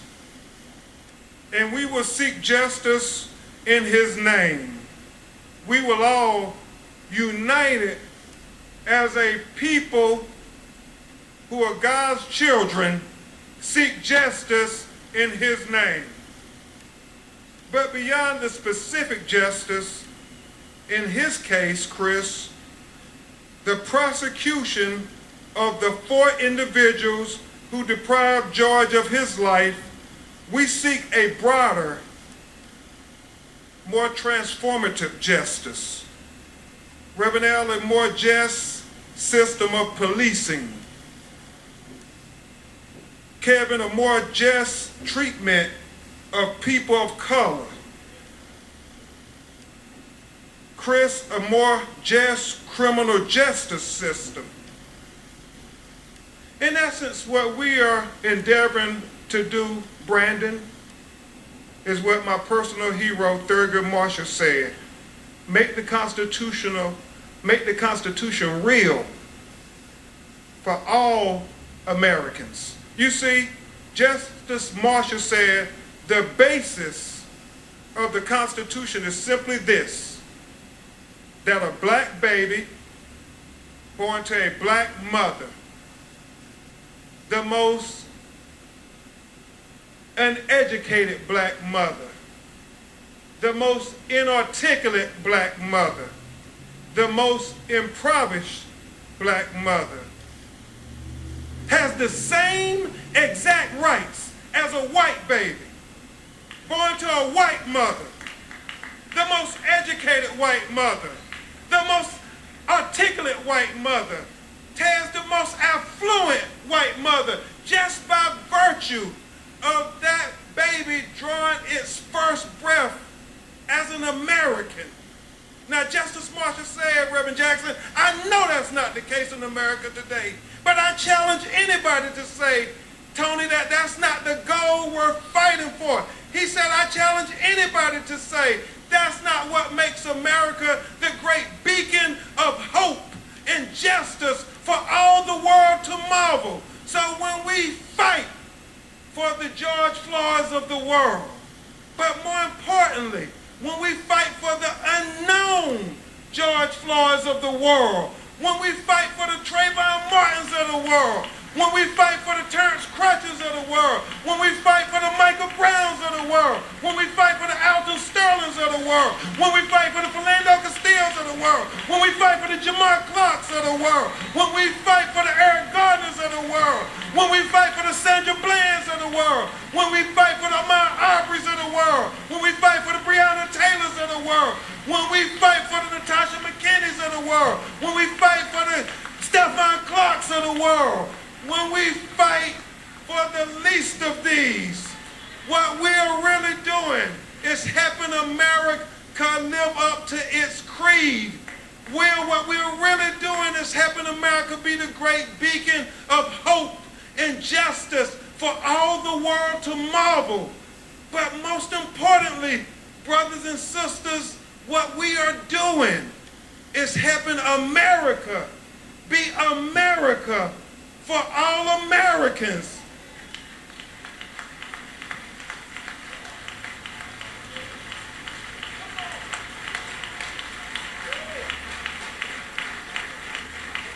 What we want, T.I., is not two justice systems in America, one for black America and one for white America. What we endeavor to achieve is equal justice for the United States of America, and George Floyd is the moment that gives us the best opportunity I have seen in a long time of reaching that high ideal that this country was founded on. Thank you so much. This is the plea for justice. On behalf of the family, the children, we will get justice. We are committed to it. Now, I would introduce you to a man who really needs no introduction, who will eulogize George Floyd. He is a man who has fought for so many families that too many hashtags to remember. And when he gets the call, he always answers the call. Even when the cameras aren't around, even after the cameras are gone. Ask Eric Gardner's family. Ask Stephon Clark's family. Ask any of these families. The cameras have long gone, Tony, but Reverend Al continues to answer the bell when our people call. He is a leader that you see on TV commentating about our experiences, but more importantly, he is a leader who has lived our experiences, and because he has lived those experiences, that's what makes him so effective in commentating on MSNBC about our experiences. And he is going to talk about the experience of the terrible loss of somebody who should be with us today, and that is George Floyd. Please give a great round of applause for the Reverend Al Sharpton.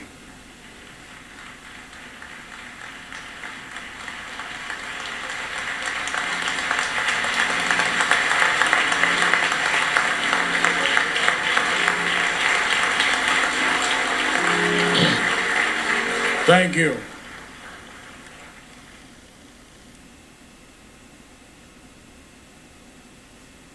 I want us to not sit here and act like we had a funeral on the schedule.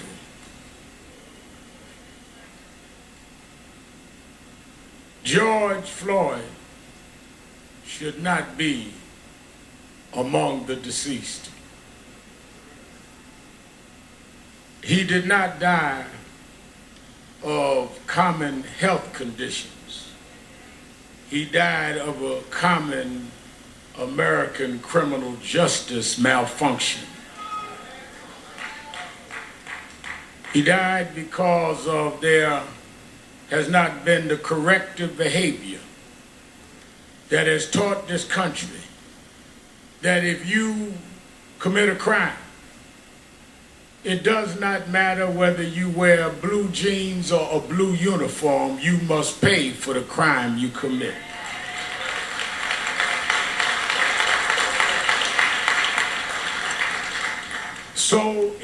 is not a normal funeral.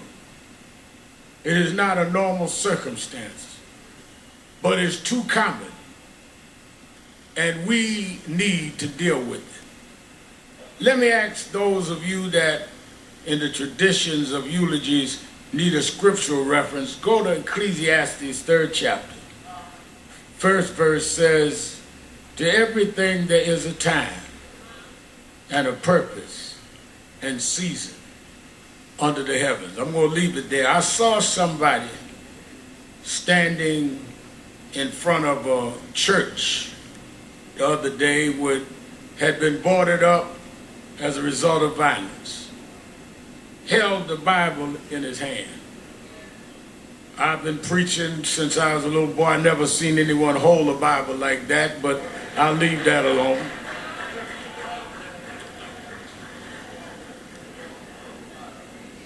But since he held the Bible, if he's watching us today, I would like him to open that Bible.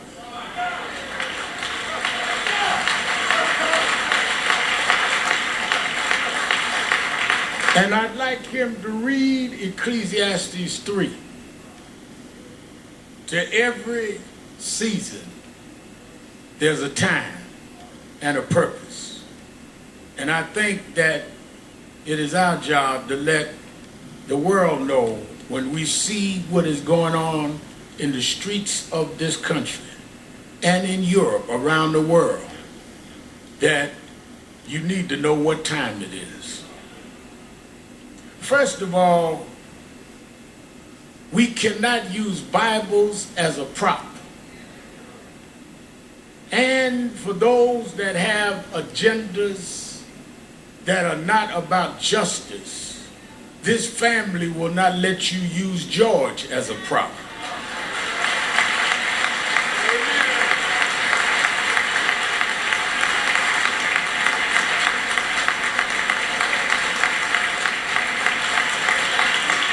If you want to get your stuff off, don't use him. Let us stand for what is right. Because when I got the call from Attorney Crump, and usually when he calls me, it's not to find out how I'm doing. It's usually because something happened that he wants National Action Network and I to get involved. And he explained to me what was happening with this case. And I'd already heard about it in the media.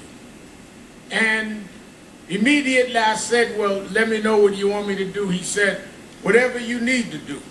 One of the things, Martin, that I've always had to deal with is critics would say, all Al Sharpton wants is publicity. Well, that's exactly what I want. Because nobody calls me to keep a secret.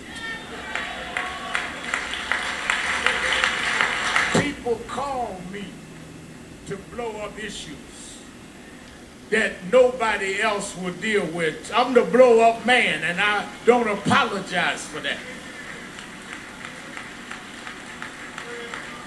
Because you get away too much with hiding things.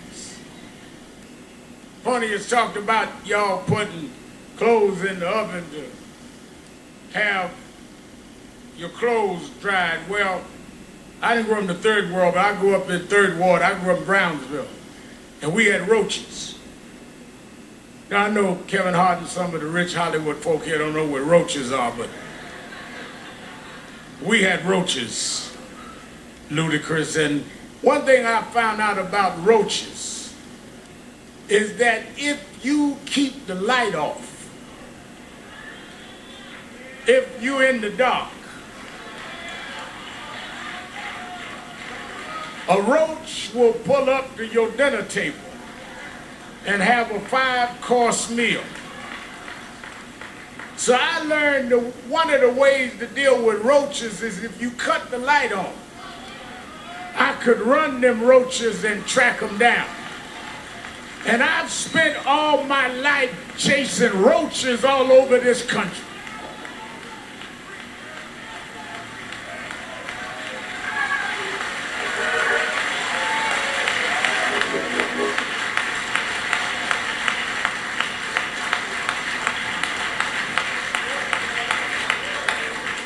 Soon as I talked to the family and got the details and heard that among George's last words was, "I can't breathe," with a knee on his neck, I immediately thought about Eric Gardner. I did the eulogy at his funeral. And I called his mother.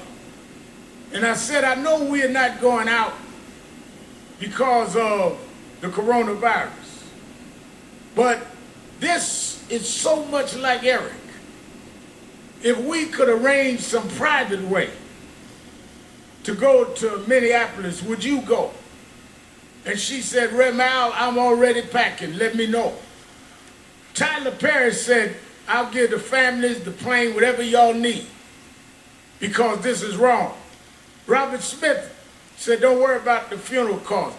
People across economic and racial lines started calling and getting in. And we flew out here, her and I, last Thursday. And when I stood at that spot, reason it got to me is George Floyd's story has been the story of black folks. Because ever since 401 years ago, the reason we could never be who we wanted and dreamed of being is you kept your knee on our neck.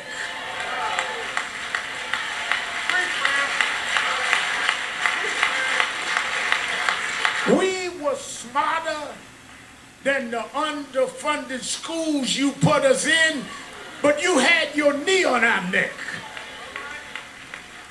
We could run corporations and not hustle in the street, but you had your knee on our neck. We had creative skills. We could do whatever anybody else could do, but we couldn't get your knee off our neck.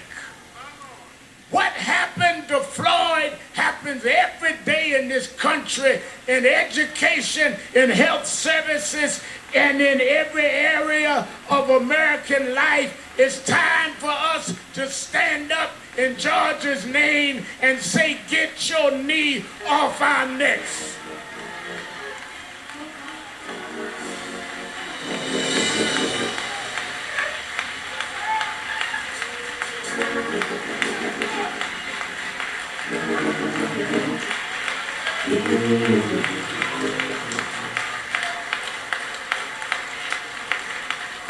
That's the problem, no matter who you are. We thought maybe we had a complex, T.I., maybe it was just us. But even blacks that were broke through, you kept your knee on that neck. Michael Jordan won all of these championships, and you kept digging for mess because you got to put a knee on our neck. White housewives would run home to see a black woman on TV named Oprah Winfrey, and you mess with her because you just can't take your knee off our neck. Man comes out of a single-parent home, educates himself, and rises up and becomes the president of the United States. And you ask him for his birth certificate because you can't take your knee off our neck. The reason why we're marching all over the world is we were like George. We couldn't breathe, not because there was something wrong with our lungs, but you wouldn't take your knee off our neck. We don't want no favors. Just get up off of us, and we can be and do whatever we can be.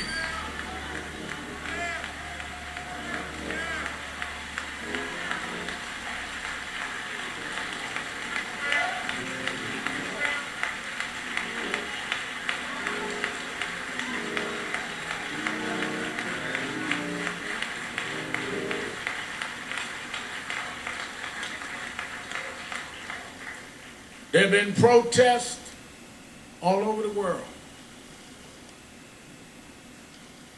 Some have looted and done other things. And none of us in this family condones looting or violence.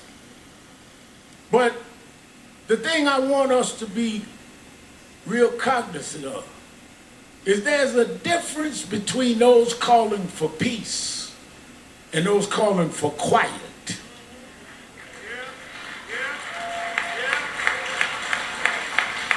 Some of y'all don't want peace.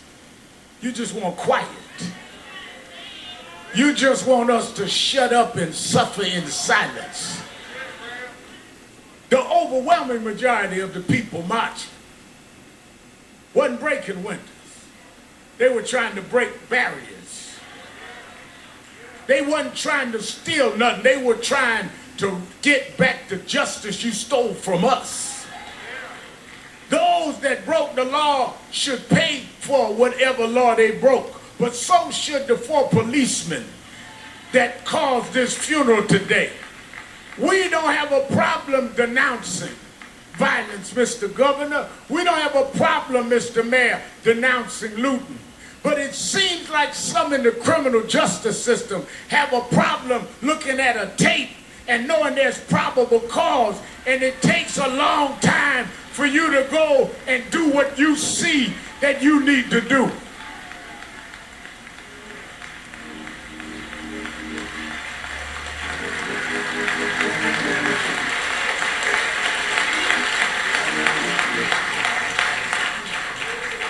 But I'm one that has been Crump said. National Action Network and I have been involved in a lot of these fights we started around criminal justice. I did speeches and eulogies at most of the funerals that we've had in this space in the last couple of decades, and led the marches and did what we had to do. I look at Martin III, we went to jail together, fighting these fights, like his daddy went to jail before. But I'm more hopeful today than ever. Why? Well, let me go back. Reverend Jackson always taught me, stay on your text. Go back to my text, Ecclesiastes.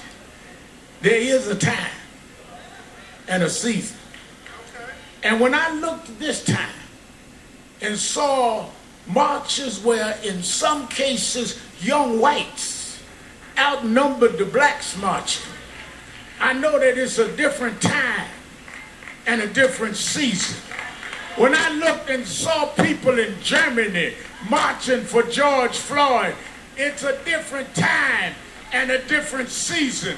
When they went in front of the Parliament in London, England, and said it's a different time and a different season, I come to tell you, America, this is the time of dealing with accountability in the criminal justice system.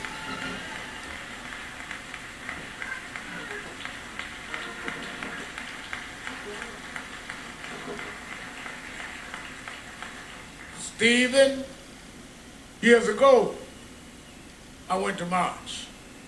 And I remember a young white lady looked me right in the face and said, "Nigga, go home."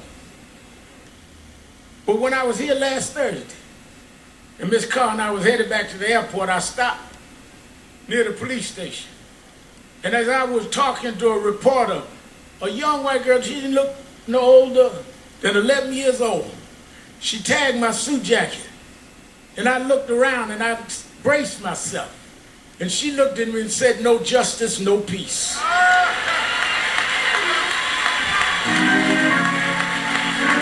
It's a different time. It's a different season. And if my Bible carrying guy out in front of that boarded up church, if I got him to open up the Bible, I want you to remember something. You know, I was late last October to an appointment because the time changed. And I was still, my watch was on the wrong time. You know, once a year, time goes forward. And if you don't, Congresswoman Omar, move your watch, you're going to find yourself an hour late, not because your watch was wrong, but you had your watch on the wrong time. Well, I come to tell you that are sitting in Washington talking about militarizing the country, thinking that you can sell wolf tickets to people who's had enough of abuse. I come to tell you, you can get on the TV, but you on the wrong time. Time is out for not holding you accountable. Time is out for you making excuses. Time is out for you trying to stall.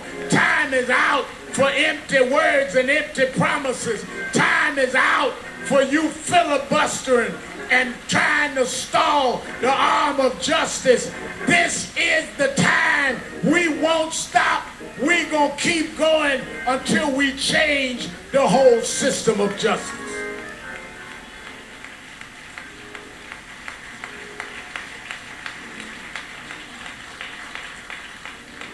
Our organizations have called this a day of mourning. NAACP, National Urban League, Legal Defense Fund, Black Women's Roundtable, Lawyers Committee, all got together, said we're going to have a day of mourning. But then we're going to come out this day of mourning. Because as some of our experts, Cheryl and Eiffel and others that know the legal field, have outlined a legal process that we must enforce. Everything from residency to dealing with police backgrounds not being hidden.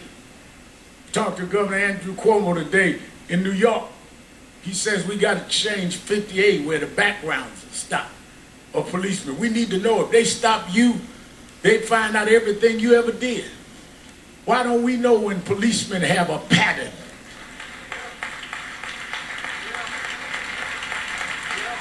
We got to go back to consent decrees. Under the Obama administration, they had put certain cities with patterns and practice under consent decrees. From Jamal Brown to know, we was pastoring there in Baltimore, that they put it under consent decree. One of the first things that happened in the next administration was they stopped the consent decrees. We have specific policies that need to happen. Therefore, I'm glad Martin III is here today, because on August 28th, the 57th anniversary of the March on Washington, we're going back to Washington, Martin. That's where your father stood in the shadows of the Lincoln Memorial and said, I have a dream. Well, we're going back this August 28th to restore and recommit that dream, to stand up, because just like at one era, we had to fight slavery, another era we had to fight Jim Crow, another era we dealt with voting rights. This is the era to deal with policing and criminal justice. We need to go back to Washington and stand up, black, white, Latino, Arab, in the shadows of Lincoln, and tell them this is the time to stop this.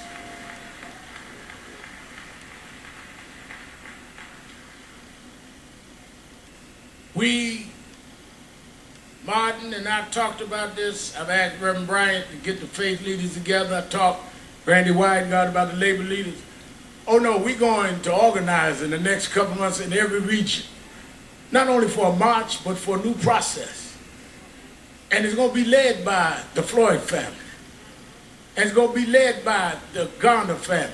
And it's going to be led by those families that have suffered this and knows the pain and knows what it is to be neglected. And it's going to be getting us ready to vote not just for who's going to be in the White House, but the State House and the city councils that allow these policing measures to go unquestioned. We are going to change the time. Let me say this to the family who has shown such great grace and real level and balanced thinking.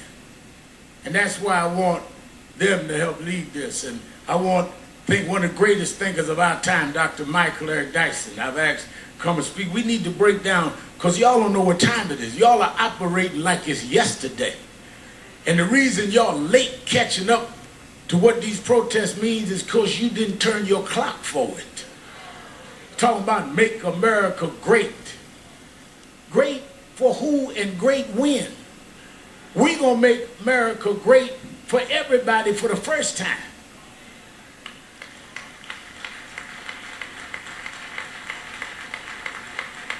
Never was great for blacks. Never was great for Latinos. Wasn't never great for others. Wasn't great for women. Young women had to march to get the right to vote. But lastly is the religious side. I was reading and kept thinking about how I was a little embarrassed. Because when I heard that George, at this point of suffering this brutal attack, called for his mama, I said to Attorney Crump, I said, well, I appreciate talking to his brothers and them on the phone, but I want to talk to his mother. He said his mother passed. I said his mother passed, but he was calling for his mother. And I thought about it because I was raised by a single mother. And sometimes the only thing between us and our conditions was our mothers. Sometimes the only thing that we had that would take danger away was our mothers. The only ones that would make sure the food was on the table was our mother. I know why George was calling for mama. But then as I had got that all placed in my mind, and I realized why I was always calling her. My mother died 8 years ago, but I still try to talk to her. Sometimes just dial the cell phone to hear the voicemail of the phone that I never cut off. I still want to reach out to mama. But talking to Quincy last night, one of his 5 children, Quincy said, you know, I was thinking maybe he was calling his mother. Because at the point that he was dying, his mother was stretching her hands out, saying, come on, George, I'll welcome you where the wicked will cease from troubling, where the weary will be at rest. There's a place where police don't put knees on you, George. There's a place that prosecutors don't drag their feet. Maybe mama said, come on, George. There's a God that still sits high, but he looks down low and he'll make a way out of no way. This God is still on the throne. The reason we can fight, I don't care who's in the White House, there is another house that said if we'll fight, he'll fight our battles. If we stand up, he'll hold us up. So as we leave here today, I say to this family, I know that years ago we told them, Reverend Jackson told us, keep hope alive. Then I know that President Obama wrote a book about hope. But I want you to know in my life, there's times that I lost hope. Things can happen like this that'll dash your hope. But there's something that is sister to hope called faith. Faith is the substance of things hoped for, the evidence of things unseen. Faith is when you got a pile of bills and no money, but you say he will provide all of my needs. Faith is when you got no medicine in the cabinet and you're sick in your body, but you say he's a doctor that never lost a patient, and he'll dry tears from my eyes.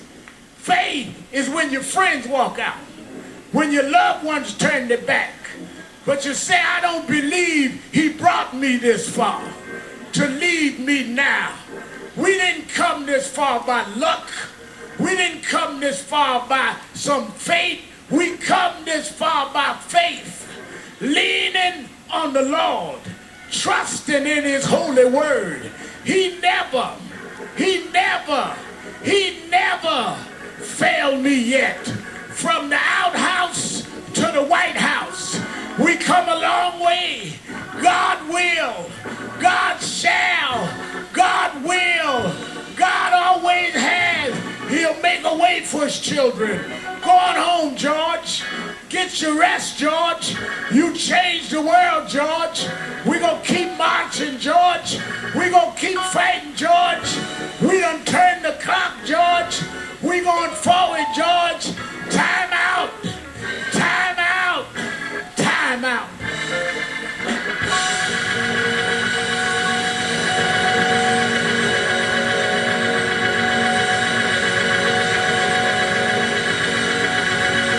Hezekiah Walker. We asked gospel great Hezekiah Walker sing a song for the family. After which, Derek Johnson of the NAACP asked me, Attorney Crump, we're going to stand for 8 minutes and 46 seconds. Though that was the time that George was on the ground. And we want you all over the world to stand with us for 8 minutes and 46 seconds and make that commitment for justice in the name of George. I want to thank the members of the Congressional Black Caucus for being with us. Won't you stand?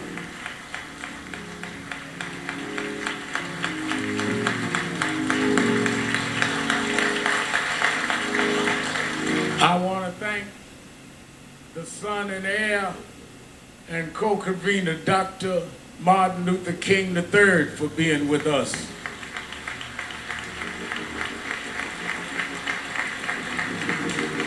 Want to thank the mayor and the governor and their brides for being with the family. Senator Amy Klobuchar of the state of Minnesota. I want to thank my mentor and one who's fought this fight for more than a half a century. Reverend Jesse Lewis Jackson is with us. And his spokesman for Rainbow Push, Jonathan Luther Jackson. I want to thank from the entertainment world, Kevin Hart. He told me don't mention he's here, so don't clap. Stand up, Kevin. We joke each other. Brother Beloved, stand up, brother. Brother Ludacris.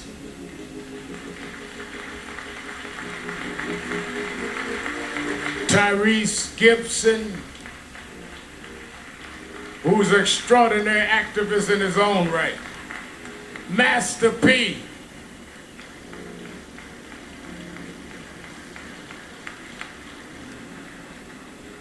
The one and only the creative genius, Will Packard, is with us today.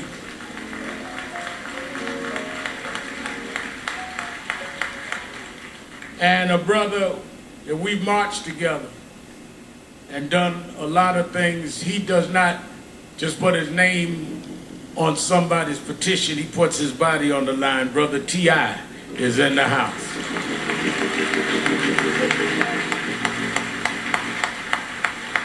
I want this brother's one of the greatest gospel singers alive. Is Tiffany here? Oh, wait a minute. I didn't want to announce and say I embarrassed her. Let me tell you something. One of the most popular, outstanding artists that is also committed. I've read her interview. She think I'm old and don't read stuff, but I do. And she's been committed and saying the right things, and she wanted to be here today. And I was so busy joking with Kevin, I didn't even look at her. Let us welcome our sister beloved, Sister Tiffany Haddish is in the house.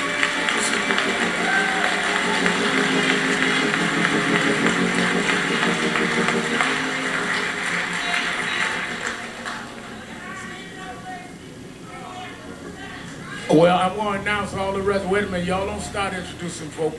I got them all. let us hear a selection from Brother Hezekiah Walker. God bless everybody. Let's have some church for a little while. Y'all ready to have some church? I came all the way from Brooklyn, New York to do this for George and the family. The song says, every praise, amen, is unto our God. Let's do it. Come on, let's stand to our feet, everybody. Come on. Come on. Put your hands together. Come on. Come on, come on, come on. Come on. Every praise, come on. Every praise is to our God. Is to our God. Every word of worship. Every word of worship. With one accord. One accord. Every praise. Every praise. Every praise. Every praise. To our God. Is to our God.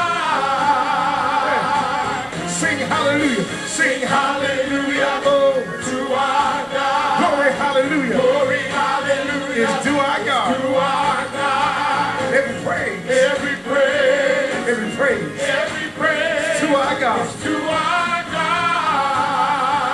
Come on, let's take it up. Come on. Every praise. It's to our God. Is to our God. Put them hands together. Come on. Every word of worship. With one accord. With one accord. Come on. Every praise. Every praise. Every praise. Every praise. To our God. Is to our God. Look at your name and say, sing hallelujah. Sing hallelujah. Oh, to our God. Glory hallelujah. Glory hallelujah. It's to our God. To our God. Come on. Every praise. Every praise. Every praise. Every praise. To our God. To our God. Come on, my people. Let's take it up one more time. Come on. Every praise. It's to our God. Every word of worship. Every word of worship. With one accord. With one accord. Every praise. Every praise. Every praise. Every praise. To our God. To our God. I don't care how you feel it.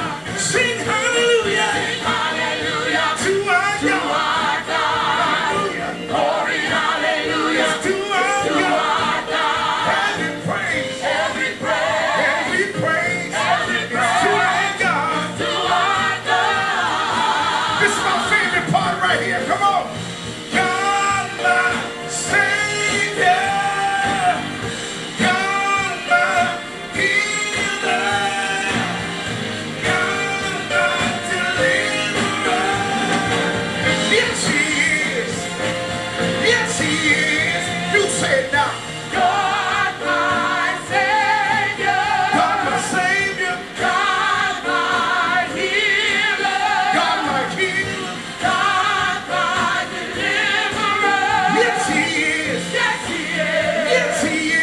Yes, He is. God, my Savior. God, my Savior. God, my healer. God, my healer. God, my deliverer. God, my deliverer. Yes, He is. Yes, He is. Yes, He is. Yes, He is. Yes, He is. Yes, He is. Yes, He is. Yes, He is. Every praise Every praise. to our God. To our God. Every word of worship. Every word of worship. With one accord. One accord. Every praise. Every praise. Every praise. Every praise. Every praise. Every praise. Every praise. Every praise. All of my worship. Every praise. All of my praise. Every praise. When you see me dancing. Every praise. Every praise. When you see me shouting. Every praise. Every praise. Every praise. Every praise. Every praise. Every praise. Every praise. Every praise. Every praise. Every praise. Every praise. To our God. To our God. Every praise. Every praise. Every praise. To our God. To our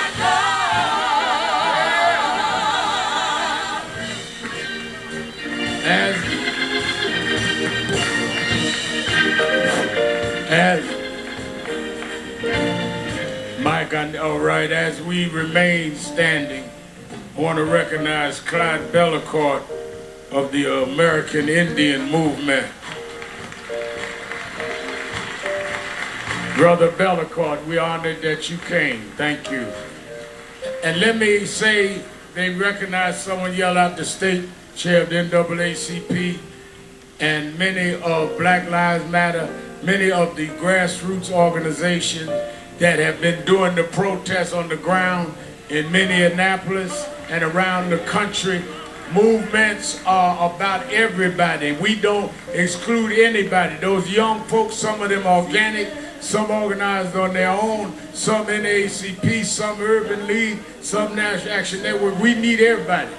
This is not a competition, this is a movement. And we need to stop our competing and start fighting the real enemy. Thank you for doing what y'all are doing. When I got here, they were marching, and they kept marching. They didn't need nobody to come organize something. They organized, and we're going to stay organized. And I really thank them for their work. We want to pause for 8 minutes and 46 seconds. I want you, because of the pandemic, I'm not going to ask you to take hands, but I want you to stand next to someone with the right distance. The amazing thing about this movement, people say they never see marches all over the country. Well, we've had that, but we never had it in a pandemic. The reason I know this is a different time is people came out by the hundreds of thousands at risk of their own health to stand up. People that had been sheltered in broke out of shelter. First flight I took was to come here in many weeks. And maybe in God's own way, Martin, the fact we were sheltered means we couldn't watch sports, couldn't watch nothing. We had to keep watching that tape. Maybe because we had no distractions, that finally we're ready to deal with this.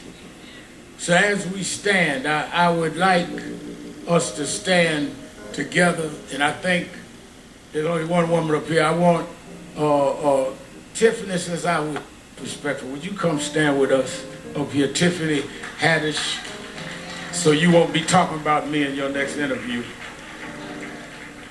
And I would like the mother of Erigana, who's mother of the one who originally died of police custody, saying I can't breathe, to stand with me and Ben Crump on stage. It's Gwen Carr. Let us stand. Somebody said, Reverend, 8 minutes is a long time. That meant it was long enough for the police to understand what they were doing. That means it was long enough for one of them 3 cops to stop what was going on. That means it was long enough for whatever this officer had in mind for him to rethink. As you go through these long 8 minutes, think about what George was going through, laying there for those 8 minutes, begging for his life. Heard someone say, narrating his own death. We can't let this go. We can't keep living like this. Sam Jackson, is Sam still here? Steve Jackson, is he here? Steve, we won't recognize, I was recognizing everybody. We got to stop this here. And we got to, in this time, bring about a new season. Let us stand still. You that believe in faith, bow your heads, or whichever way you worship.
That's a long time. If we've calculated with the clock here, that's how long he was laying there. There's no excuse. They had enough time. They had enough time. Now what will we do with the time we have? As we usher the family out, please let us take them out first. They have to prepare to go to North Carolina and then back to Houston where we will do the final services. They appreciate you all for coming. Let everybody else be seated but the family. Reverend Bryant, will you come quickly? Give us a benediction. Just a benediction. And we're going to take the family out. Everyone else remain in your seats.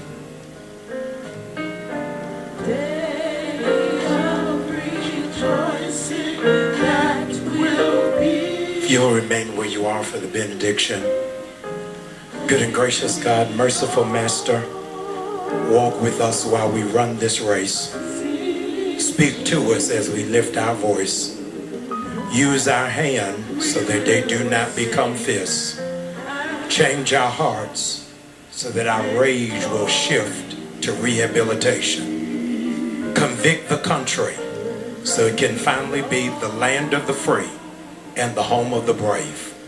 We pray this prayer in the name of an innocent black man by the name of Jesus, who was killed by a government and still rose again.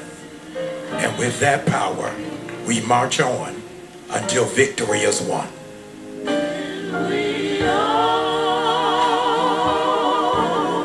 Let's usher the family. Excuse me, we need everyone to be seated except the family. Please, everyone, please be seated except the family. Let's, please, everyone, please remain in your seat as we escort this family out. Thank you so much. Please, we need everyone to remain seated.